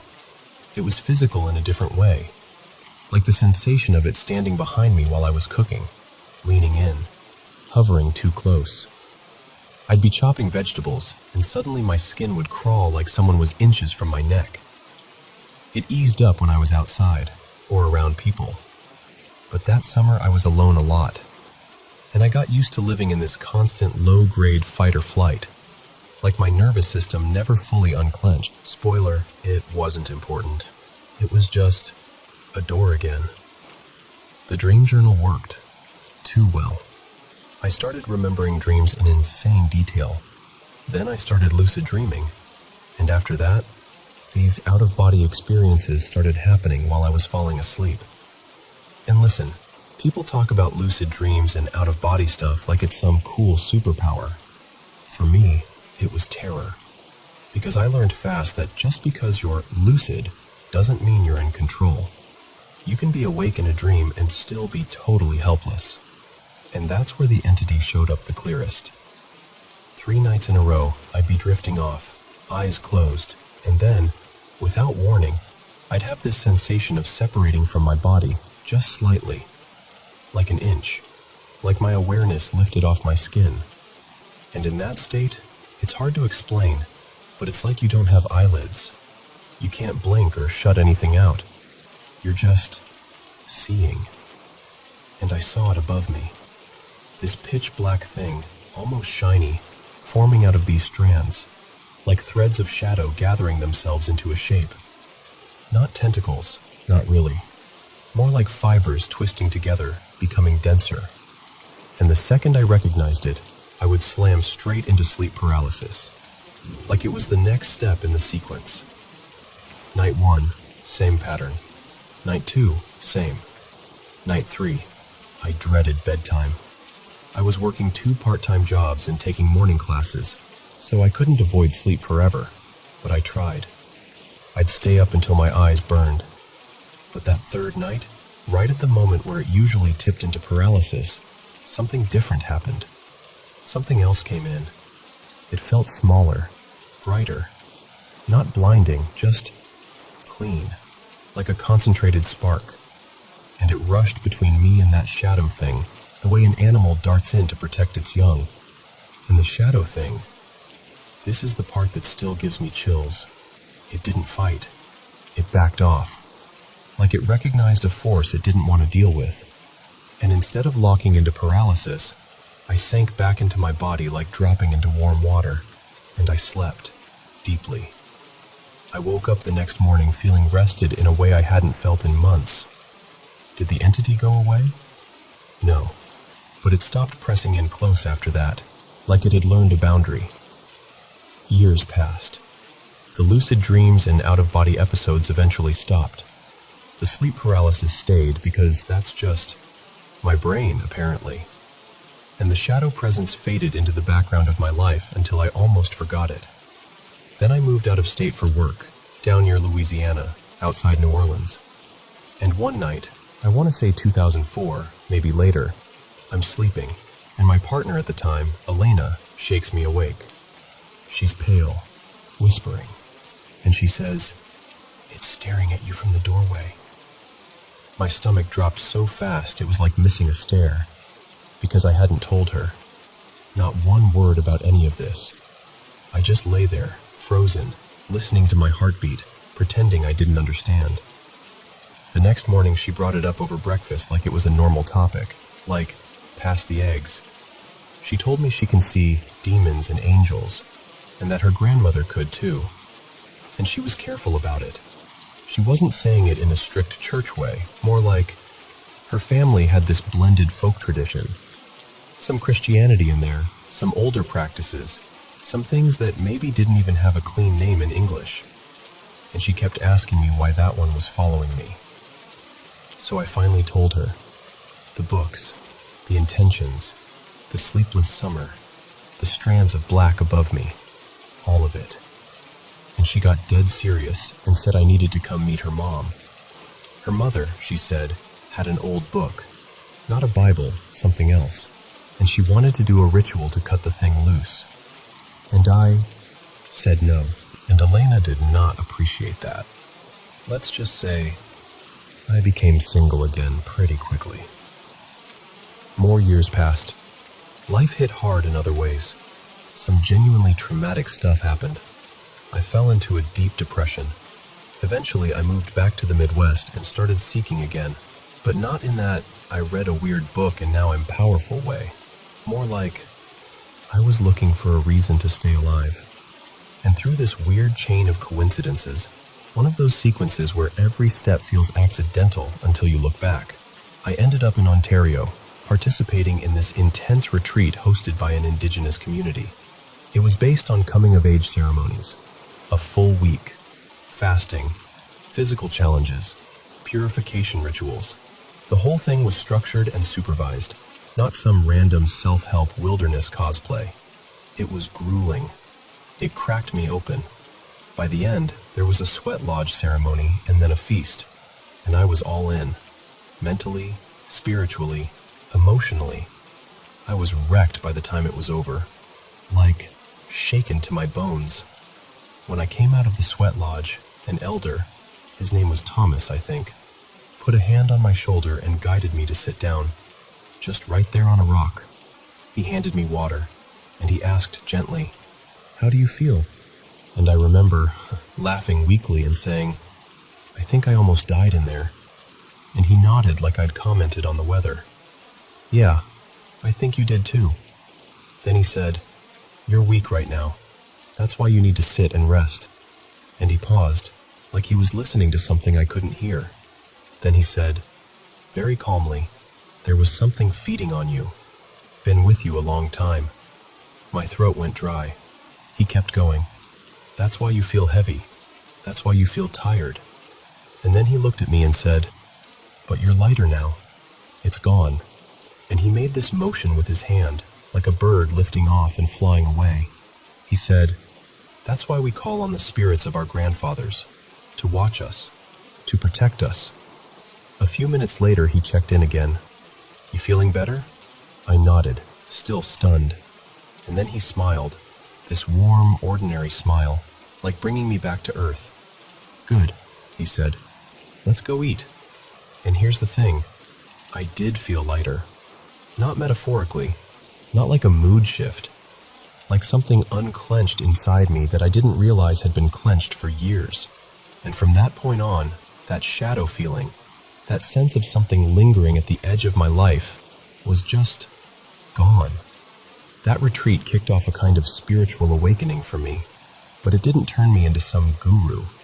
Mostly it pushed me toward the basics: therapy, exercise, learning how to regulate my nervous system, eating like I cared whether I lived, yoga, running, real-world practices that helped me build strength again. And because I apparently don't learn lessons the easy way, I later experimented with some more intense spiritual practices and scared myself all over again. But that's another story. Same moral, different costume. I'm telling you all this for one reason. I genuinely believe it's possible to open a door you can't close by yourself. And I had chances to get help, more than once. And I turned them down because I didn't want to admit what was happening. So please, seriously, be careful with your mental and emotional state when you go digging into practices that claim they can call or manifest or open things. Even if you think it's just psychology, even if you think it's just metaphor, your mind is still a doorway. And yeah, I still keep white sage around. I don't use it constantly, but it's there, like a reminder, like a small boundary I can set when I feel the air in my house get heavy. One last thing, because it matters to say it out loud. So I'm telling it as faithfully as I can, with respect. But the core of it, the part that never changed, is this. I opened something when I was young and hurting, and years later, I finally let something close it.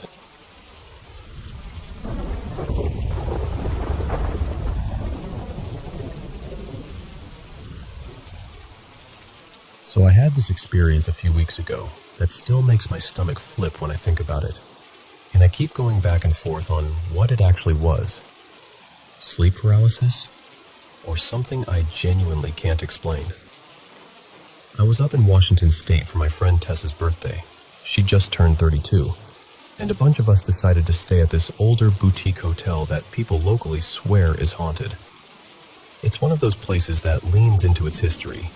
Creaky floors, narrow hallways, little rooms, shared bathrooms at either end of the corridor.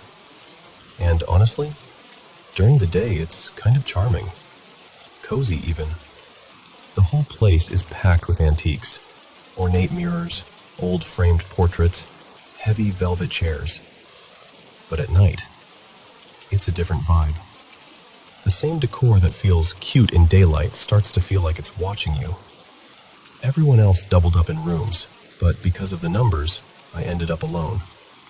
I'm 27, and I'm not usually someone who gets spooked easily. But that night I was just uneasy. Like my body was already on alert before anything even happened. I left the bedside lamp on when I went to sleep, bright enough that the room wasn't fully dark, because I didn't like the shadows. Eventually I drifted off, but I started having these intense dreams right away. Not the random, nonsense kind. These were heavy, full of presence. In the dream, there were spirits everywhere, and the most distinct one was this man standing in the corner of my room, just planted there.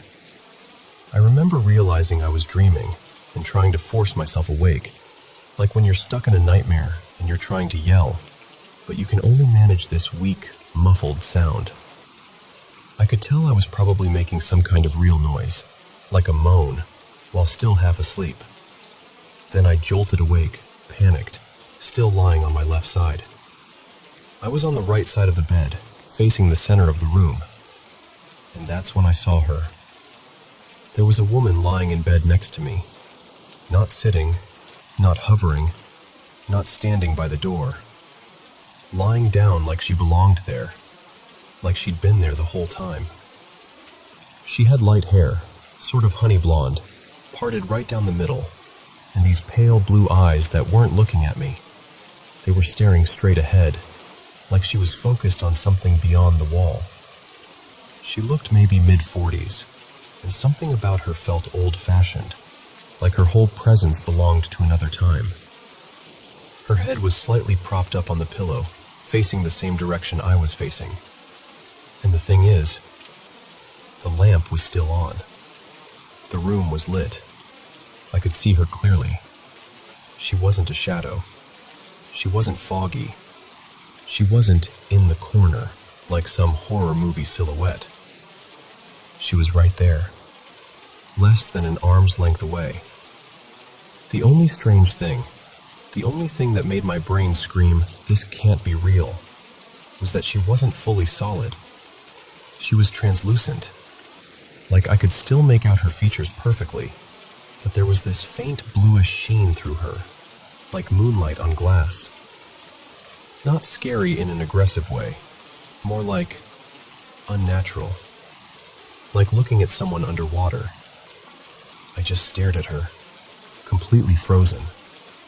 I remember blinking hard over and over, almost angry blinking, like if I blink enough, she'll be gone.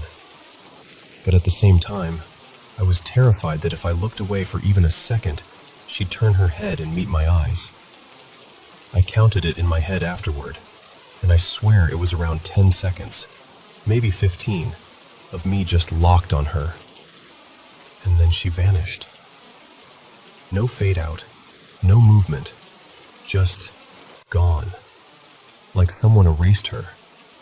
And that's when the adrenaline hit so hard I felt sick. The second I could think clearly, I grabbed my phone and texted my friends, like, "Please tell me someone is awake. Please let me come sit in your room." No one answered. Everyone was asleep. So I just stayed there, lights on, heart racing, trying not to let my eyes drift to the empty space beside me. And the part that keeps messing with me is this. I've never had sleep paralysis before. Not once. And I know being anxious and already freaked out can absolutely mess with your sleep, especially in a haunted place where you're primed to expect something. But it was so vivid, so close, and she didn't look like what people usually describe. No shadow figure, no demon, no crawling thing on the ceiling. Just a woman. Calm, silent, real as anything. So I don't know. I genuinely don't know what I saw, but I haven't slept the same since.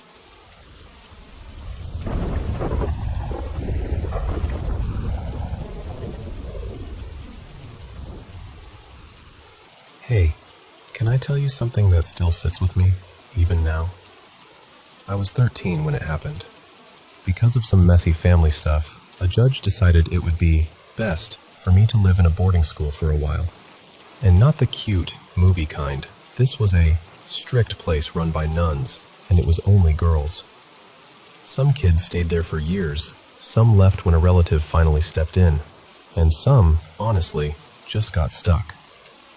When I first arrived, the front of the place looked almost comforting. There were two main buildings facing the courtyard, House A for the younger girls and House B for the older ones. In between there was this shared dining room and a little sitting room with worn couches that always smelled faintly like disinfectant and bread. Outside, there was a big patio with a few metal tables that burned your arms in the sun. But the back area felt like a different world. Behind a tall gate, one that got locked every night like a hard rule, were two more buildings.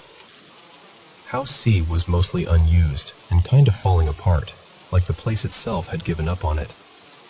House D was nicer, where some of the oldest girls stayed. There was a small court back there, a couple of swings that creaked even when nobody was on them, and this heavy quiet that didn't match the front part at all. Each house had a nun assigned to it, like a watchful shadow that moved through the day.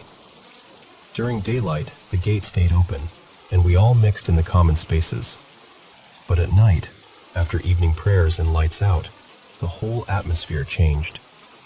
It wasn't just darker, it felt thicker, like the walls got closer. Pretty quickly, I started hearing warnings from the girls who'd been there the longest. Don't get up at night.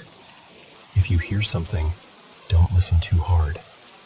And whatever you do, don't answer. I didn't really believe them. I mean, I was a kid.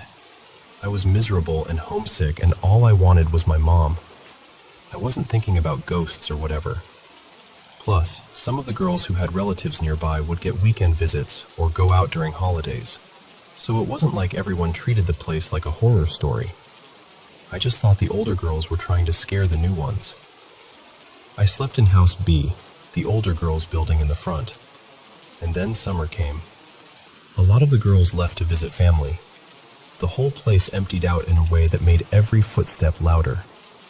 In our building, it felt like there were barely any of us left, maybe 3 other girls, if that. The nuns were still there, of course, but at night you could feel how empty it was. Like the building was too big for the few breaths inside it. One night, I couldn't sleep. Not in a normal way, like tossing and turning. It was this strange, alert kind of wakefulness. The silence wasn't peaceful. It was the kind of silence that makes your body go, something's wrong, even when you can't explain why. I always kept a bottle of water beside my bed because the dorm rooms were laid out like little cubicles, just enough space for a narrow bed and a tiny nightstand. The hallway outside was long and dim, and even in the daytime it felt a little too quiet. That night, sometime after midnight, I heard crying. At first it was so faint I thought I'd imagined it. Just a soft, broken sound, like someone trying not to be heard. But then it grew, slowly.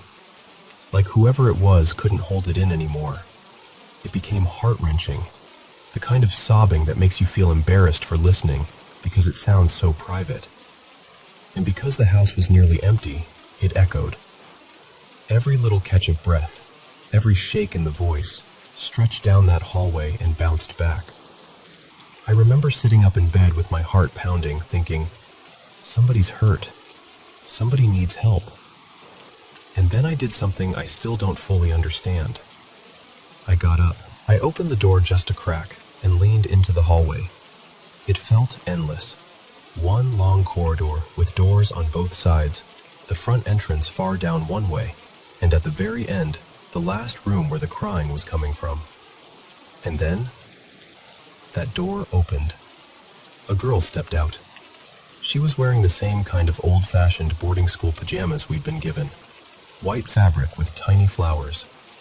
Mine had little blue flowers. Hers had pink ones. She was barefoot. Her head was down, like she couldn't bear to lift it.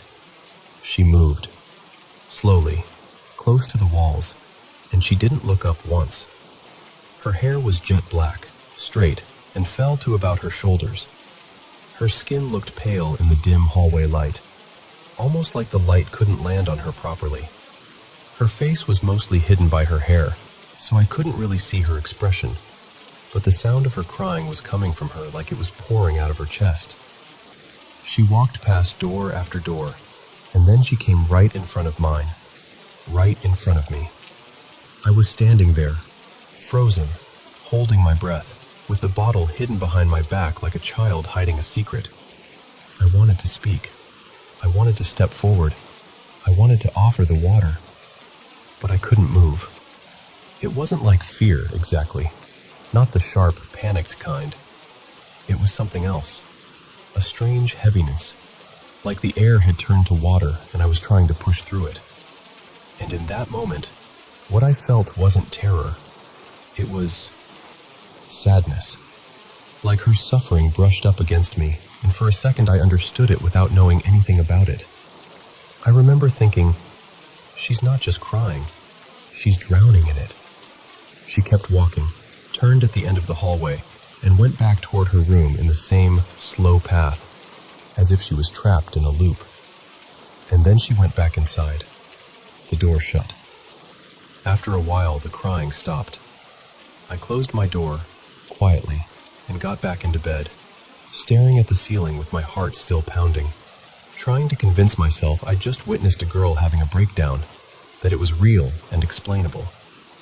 But the next morning, I asked one of the girls, her name was Marisol, if she'd heard someone crying at night.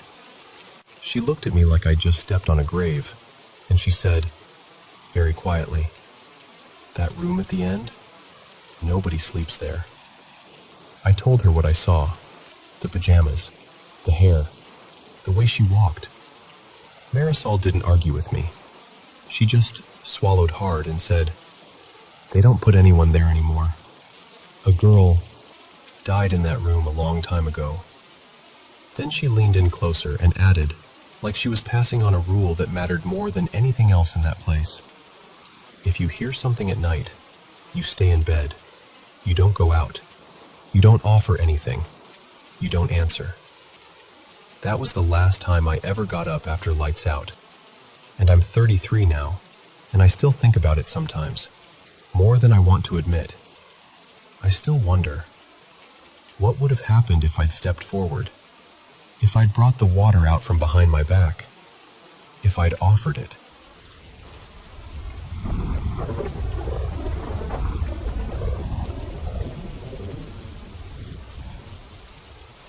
So this happened pretty recently, maybe a couple months ago, and I still don't know what to do with it in my head. It was a Sunday, late morning, close to lunchtime. My little boy, his name's Mateo, was sprawled out on my bed in my room, totally relaxed, tapping away on his phone. It's not like a real phone, you know? It's basically his little play device, and at night we sometimes use it for a bit of sound because he gets jumpy in the dark. Everything felt normal. After about an hour or so, we went downstairs and had lunch. The day just continued like any other day. Then night came, and we went back upstairs to get ready for bed. I asked Mateo where the phone was, and he said, super casually, "It's on the nightstand." I reached over. Nothing. I checked the bed, under the blankets, between the mattress and the frame. I even looked in the little places you don't expect, like the corner behind the lamp. No phone. The next morning, I honestly forgot about it at first. I had a full day of cleaning planned. One of those deep clean days where you end up questioning your life choices. I stripped the sheets, washed everything, moved furniture, cleaned under the bed, shook out blankets, the works. If the phone had been anywhere in that room, I should have found it. I moved everything. That night, I needed the phone again for bedtime, and I started looking for it seriously. Still nothing. And that's when it hit me like, wait, this is weird. Because at this point, there was nowhere left it could be hiding. Not in my room, not in the laundry, not under furniture. I had basically turned the house upside down. By the next day, I was genuinely stressed. I spent most of the day searching, checking drawers, baskets, toy bins, even places that made no sense. I started thinking, maybe Mateo took it outside with him at some point and dropped it.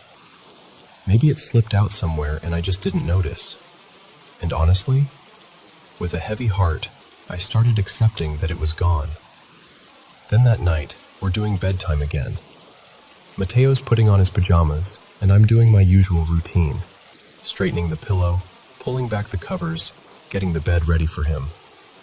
I scoop him up to place him on the mattress, and he asks for a stuffed animal that's behind me.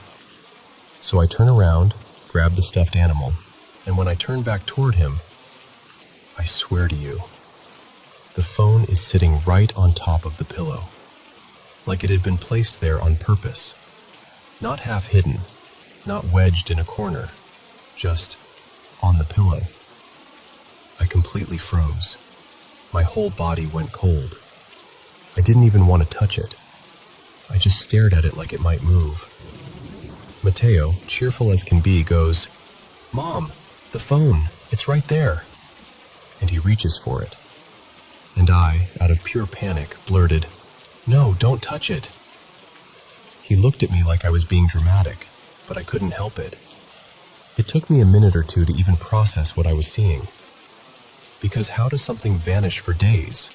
After deep cleaning, after washing sheets, after searching every inch, and then suddenly appear on the pillow at the exact moment I turn around? I know how it sounds, but in that moment, my brain went to the strangest places. Like, did it fall from somewhere? Was it stuck inside the bedding somehow and magically popped out? Did I miss it 100 times? Or was it something else? Something messing with me? Eventually, I grabbed it, carefully, turned it on, checked it, and it worked like normal. No damage, no weird messages, nothing. Just a normal phone that should not have been there. And to this day, I still don't understand it.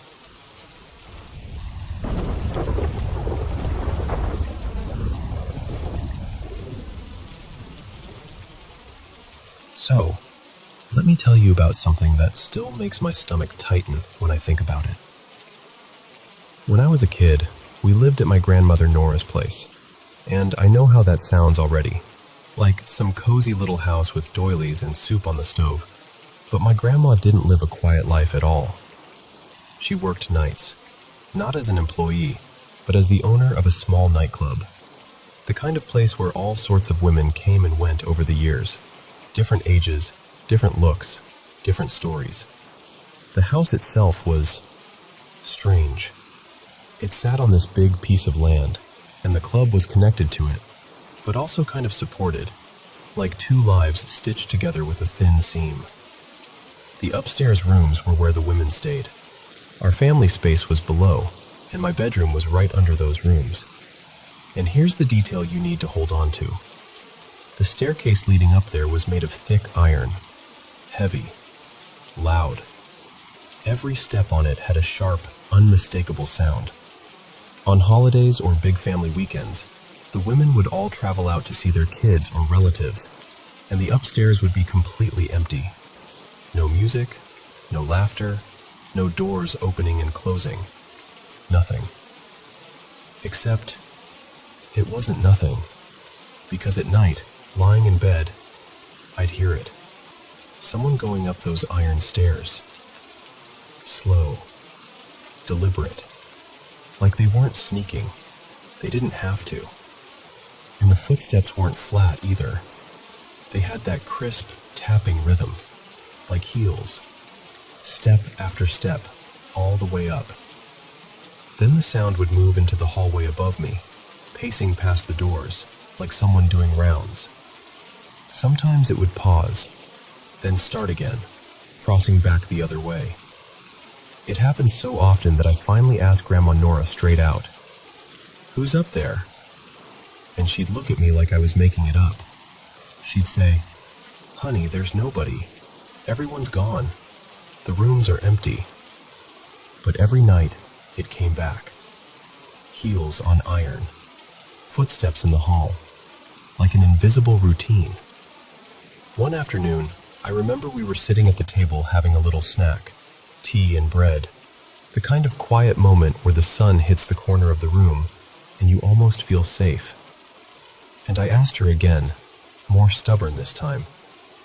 "Grandma, the woman in heels, I hear her. Who is she?" Grandma Nora didn't answer right away. She just stared down at her cup for a long moment, like she was deciding whether she wanted to open a door that couldn't be shut again. Then she said, very softly, "All right, I'm going to tell you something, but you have to listen." And she told me this. A few years before I was old enough to understand any of it, a new woman came to work there. Her name was Isabella. At least, that's what everyone called her. Grandma described her like she was remembering a photograph. Tall, bright-eyed, always put together. Not the exact details you'd expect. She wasn't the kind of beauty that blended in. She stood out the moment she walked into a room. The customers noticed immediately. Men lined up for her. Tips got bigger. Requests got constant. And there was one man, Grandma called him Raphael, who started coming in almost every night. Not casually, not just to drink. He came for her, every time. He paid more than anyone, and after a while it stopped feeling like obsession and started looking like devotion. According to Grandma, Raphael told Isabella he wanted to save her. He said he'd give her a real home, money, respect, a different life. He promised he'd take care of her, that she'd never need to do that work again. But Isabella always refused. Raphael didn't take that well. One night, he came in like usual, paid like usual. They went upstairs like usual. And then, everything changed. Grandma said there was a sound, an awful, impossible sound, like the building itself cracked. People screamed. Glass shook. For a second, nobody understood what they were hearing, because it didn't match anything that belonged in that place. And when they rushed toward the room, they found out why. Raphael had hidden an explosive on himself, strapped beneath his clothes. Something homemade, something horrifying. Grandma didn't describe the scene in detail. Her voice apparently got tight and sharp when she talked about it. But she said this much. When he pulled Isabella close, when he hugged her, he set it off. And that was it. After that night, the upstairs never felt empty again. Because, Grandma Nora said, ever since then, especially when the women were gone and the rooms should have been silent, people started hearing footsteps, heels on the iron stairs, a woman walking the hallway, stopping at certain doors, turning back, like she was still there, still moving through the space she never got to leave on her own terms. And when Grandma finished telling me, she didn't dramatize it. She didn't try to scare me. She just looked at me, like it hurt her to say it out loud, and said, "That's who you're hearing." And I remember sitting there, staring at the table, suddenly understanding why the sound never felt like a random creak or a harmless ghost story. Because those footsteps didn't sound lost. They sounded familiar, like someone walking a path they knew by heart. And after that, every time I heard the heels climbing those iron stairs in the middle of the night, I didn't ask anymore. I just listened.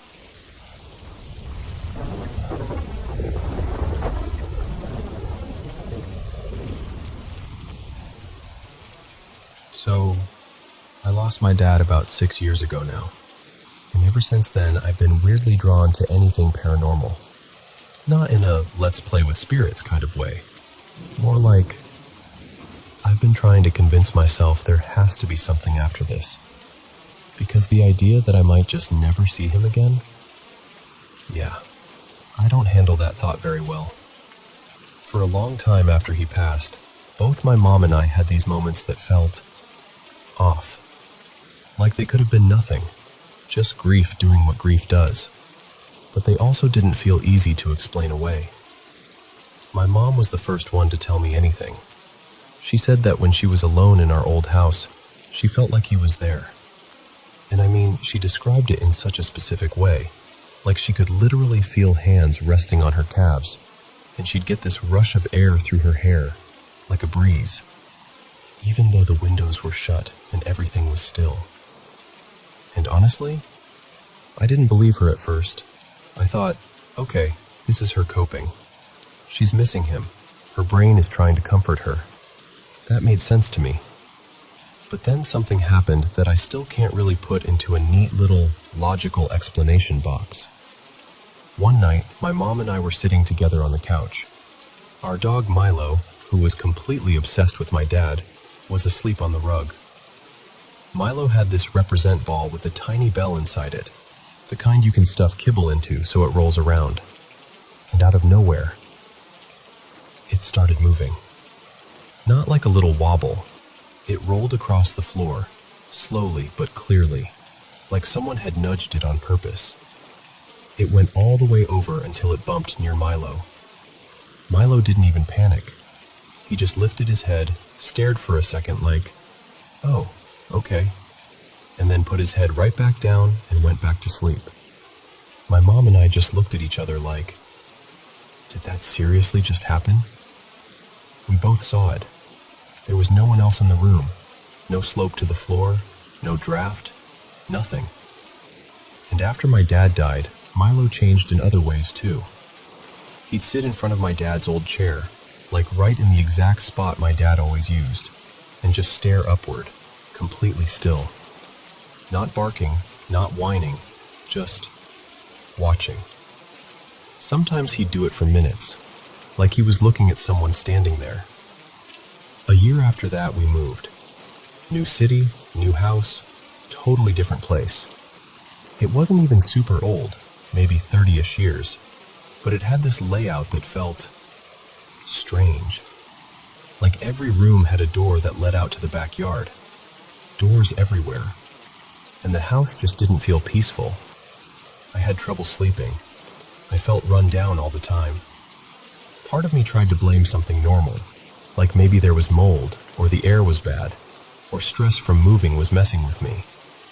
I really tried to stay practical. But then the doors started. We'd lock them, double-check them, and still, somehow, doors would be open. Not just one, multiple. Sometimes it felt like every single backyard door in the house had been cracked open at some point, like someone had gone around and quietly unlatched them. And we checked the locks. We had people look at them. Nothing was broken. Everything worked perfectly, which almost made it worse. Then there was one night I'll never forget. I was asleep in my room and I woke up to this loud sound, like a thud followed by a rush. And when I sat up, the backyard door in my room was wide open. My curtains were flying inward from the wind like someone had dramatically opened it on purpose. I just sat there, frozen, staring at it, trying to make my brain come up with something normal. But I always locked it at night. Always. It was a habit. He didn't wake me up, which, honestly, part of me is glad, because I don't know what I would have done in that moment.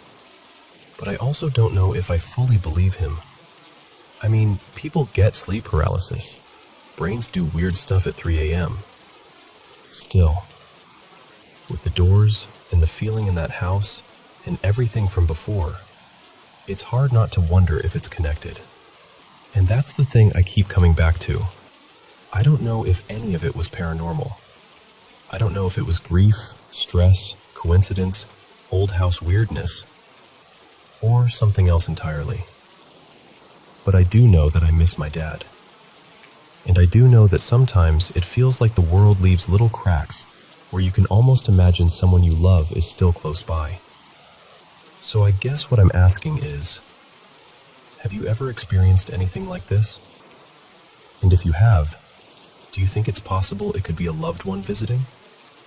Or is that just something we tell ourselves when we need to believe they're not completely gone?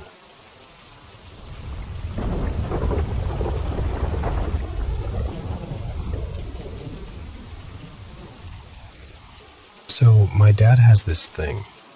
It's not like a power he brags about or anything dramatic. It's just this weirdly reliable gut sense he's had for as long as I've known him. Like an internal alarm that goes off when something awful happens somewhere. We jokingly call it his creepometer, but honestly, it's accurate enough that the joke doesn't totally cover how unsettling it can be. The best example I can give happened years ago. We were driving on this bright, stupidly beautiful day, blue sky, sun everywhere, and we passed this totally ordinary stretch of trees. Nothing special. No warning signs, no creepy fog, no abandoned shack, just trees. And my dad goes pale, like actually pale. He got this nauseous look on his face and just blurted, "Something bad happened there." Later on, we found out a group had been out there a couple nights before, doing some messed up ritual stuff with animals. I'm not telling you that to be edgy, just to explain why I've learned to take his random dread seriously. Anyway, rewind a bit. Back in the early 80s, my dad, his name's Ray by the way, worked at a rail museum in Southern California. He did all kinds of odd jobs there, the sort of work where you end up alone with old equipment a lot. They had this early 1900s Pullman parlor car parked off to the side, not part of the main attractions, just sitting there. I don't remember the exact car number he said, something like number 3187, but he remembered it because it bothered him so much, and he couldn't explain why. It wasn't like he walked in and saw something obvious. No stains, no scratches that screamed crime scene, nothing visually wrong. It wasn't even that, "Wow, this is old" vibe either. He'd been around plenty of ancient rail cars. Age didn't bother him. This one did. He said being near it made his stomach twist, like stepping into a room where a fight just happened, even if everyone's gone and the furniture is straightened. That kind of lingering wrongness. So he did what people do when they don't have proof of their own intuition. He shrugged it off and filed it away in the mental junk drawer with all the other "that was weird" moments. Until recently. A few days ago, Ray's scrolling online and sees a video someone posted. Footage of that same parlor car. Not even in person, just a clip on his phone. And he felt it again. That deep, cold, immediate certainty. Something terrible happened there. It freaked him out enough that he actually messaged the person who posted the video. Like, "Hey, weird question, but does that car feel off to you?" And while he was waiting on a response, I did what I always do when I get curious in a way that makes it hard to sleep. I started digging. I found some background that made the whole thing even more eerie in a quiet, historical way. This car was built around 1911 by Pullman, and it was apparently used for these fancy investor excursions. Like, picture a moving showroom. They'd take potential land buyers around different towns: Fullerton, Riverside, San Bernardino, Redlands, Pasadena, Los Angeles, selling them on sunshine and opportunity while they sat in comfort like royalty.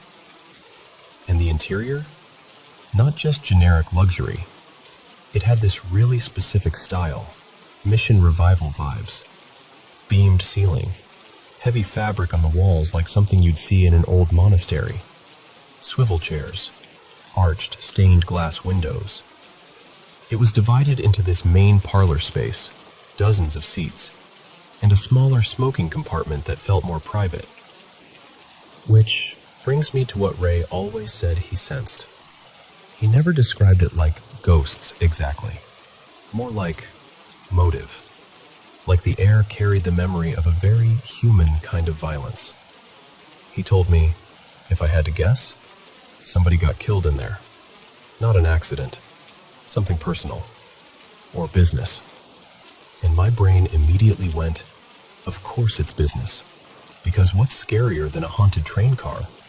A haunted train car that used to shuttle rich investors around while deals were made. I even wondered, half joking, half not, if it ever got used for gambling. Private compartment, comfortable chairs, a little enclosed space where people could drink and whisper and make stupid decisions. It wouldn't shock me. Then Ray finally hears back from the guy who posted the footage. And the guy says, basically, funny you mention that. There's another car from the same line that always felt like it had occupants, like permanent residents. And ever since the museum acquired both, they've been parked right next to each other. Which made my skin prickle in the worst way. Because it's not just, my dad is sensitive anymore. Now it's, multiple people are independently describing the same kind of wrongness. And honestly, I don't even think that cancels Ray's feeling out. If anything, it makes it more interesting.